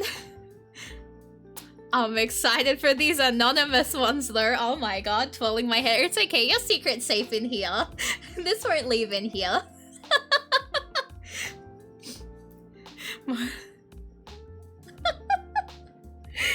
Oh my god. Maple is putting seasoning as we speak. Lord. So look at that. I'm so excited for the Twofold, like, fix happening.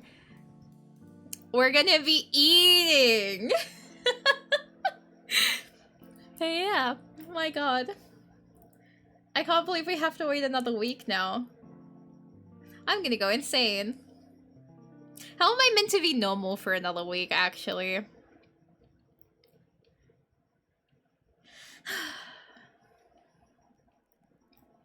Well, if it makes you feel any better, I've done TF fix and art before, but let's just say they mostly will update. They will be there day one. Oh my god. The food will be served. Necky's like, I'm gonna make sure of it. I do also look in the server a lot at like the discussions at the moment. So like, I've been seeing like the things. I am also on the Millie is left-handed like dominant agenda.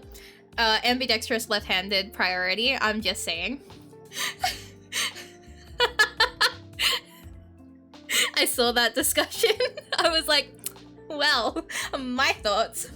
1 more week of Millie, 3 more weeks for Caprice. I'm gonna die. I also need to do First Snow at some point amongst all of this. But yes, more art from Neki. Let's go! Neki's art is... No First Snow, do it later. We gotta keep Millie real fresh. Okay. I will do First Snow afterwards. Yep. Noted. I will go straight into Caprice's round. God. Millie's... I can already tell though, Millie's route is definitely my favorite. Because the way that I have been clocked in the jaw for this, like, route has been insane. Like, thank you. I am getting everything I want in, like, media. The walking in the snow, the walking on the bridge together, the whole painting scene, the standing there, like, so sad and crying your pain into the water, like, beer cans, never... the fake dating AU! We're gonna get there with one bed. I'm going insane. Well, it's just, I'm getting spoiled with this one, actually, guys. Like, I'm just being spoiled now.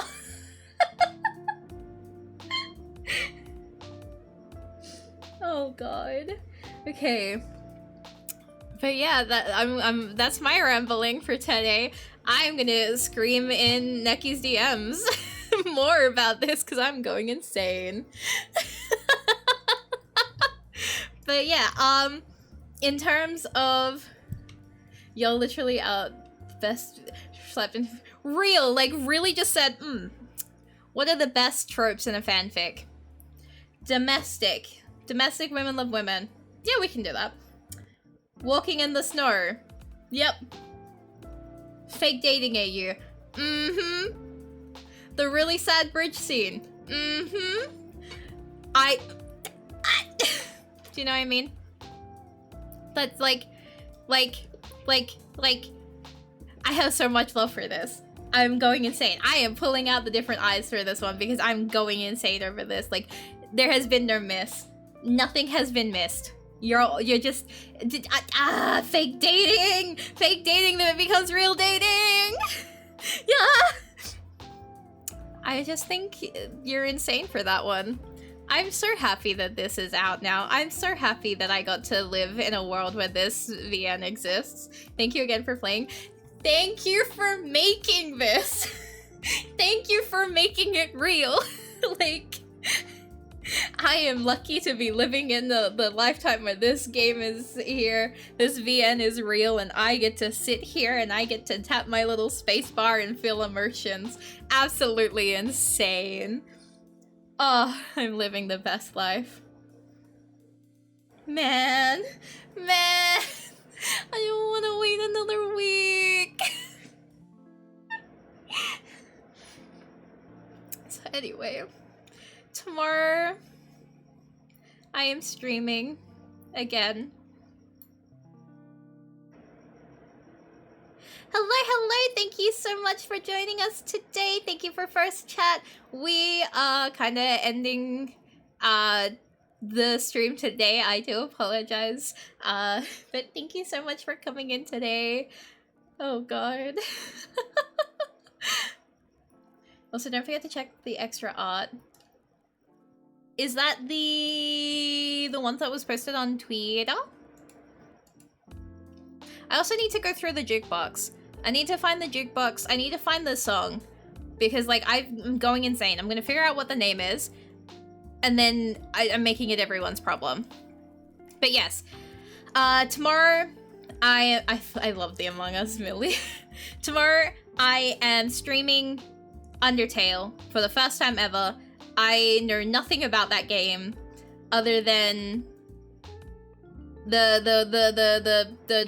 one that Tumblr sexy manned, and that their fight's a painful one, and there is a flower called Flowey. That is my knowledge. I know nothing about it other than that one. There we go. Tumblr sexy manned, bones person, and a flower. That's all I know about this game. So we're trying that tomorrow. Yep. And then Sunday for us, Saturday night for the Americans is... What do you mean, what?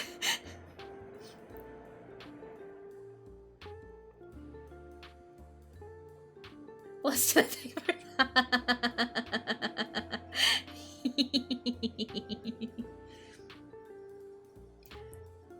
See? Mama's just like me. But yes, Saturday night for the Americans, Sunday day for us is the Extra Life charity stream that I have been invited as a guest for this year, alongside a couple of other members. So, Umber, Kaida, Rai, and I have been invited alongside a couple other people to participate in a charity live stream called Extra Life, which is raising money for the kids. Except they can't say for the kids now, I think. I think they have different names. We will be playing Who's Your Daddy, which I hate saying that word out loud, actually, because that's the banned word in this stream. So I'm allowed to say it this one time because it's a game. It's the name of the game. That's the only time you're hearing me say that word. So we have that. And then, yeah, it's Change Kids Health now. There you go. See?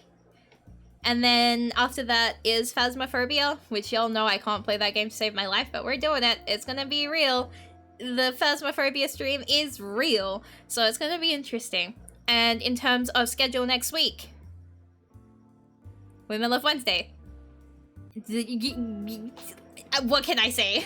We're gonna be back here, same time. There is no change in time. I will not set it earlier. I will not set it later. We're having it at the same time because otherwise I'm gonna set it earlier.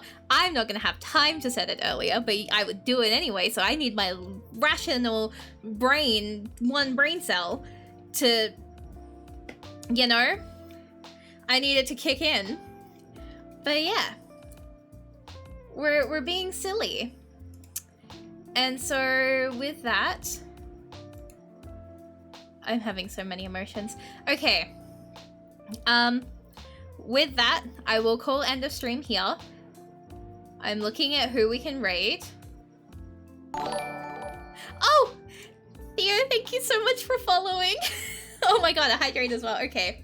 Oh, stream my covers. Yeah, stream my covers. Someone Someday is nearly at 800. When it gets 888 streams, about views, I will do a karaoke stream. Ha ha ha ha ha. Sorry for the fact that you did that, I'm like, thank you.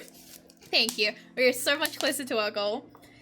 But yes, 888 gets us a karaoke stream, which I might preview one of the covers that I've been working on because we got perms for another one. It's 786. Insane, actually. So yeah, listen to my cover, I guess. That's crazy. I also have Daydream.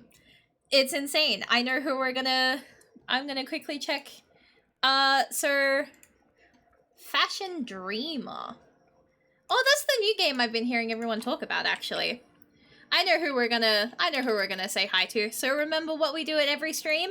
We bring our #1 positivity. We make sure we're bringing our all. Make sure you give as much love to this person as you guys do me. I love how Weeb knew exactly who it was the second I said the game. Alrighty, so thank you so much, everyone. As I say at the end of every stream, stay safe, make good choices. Thank you so much for watching, everyone. Good night.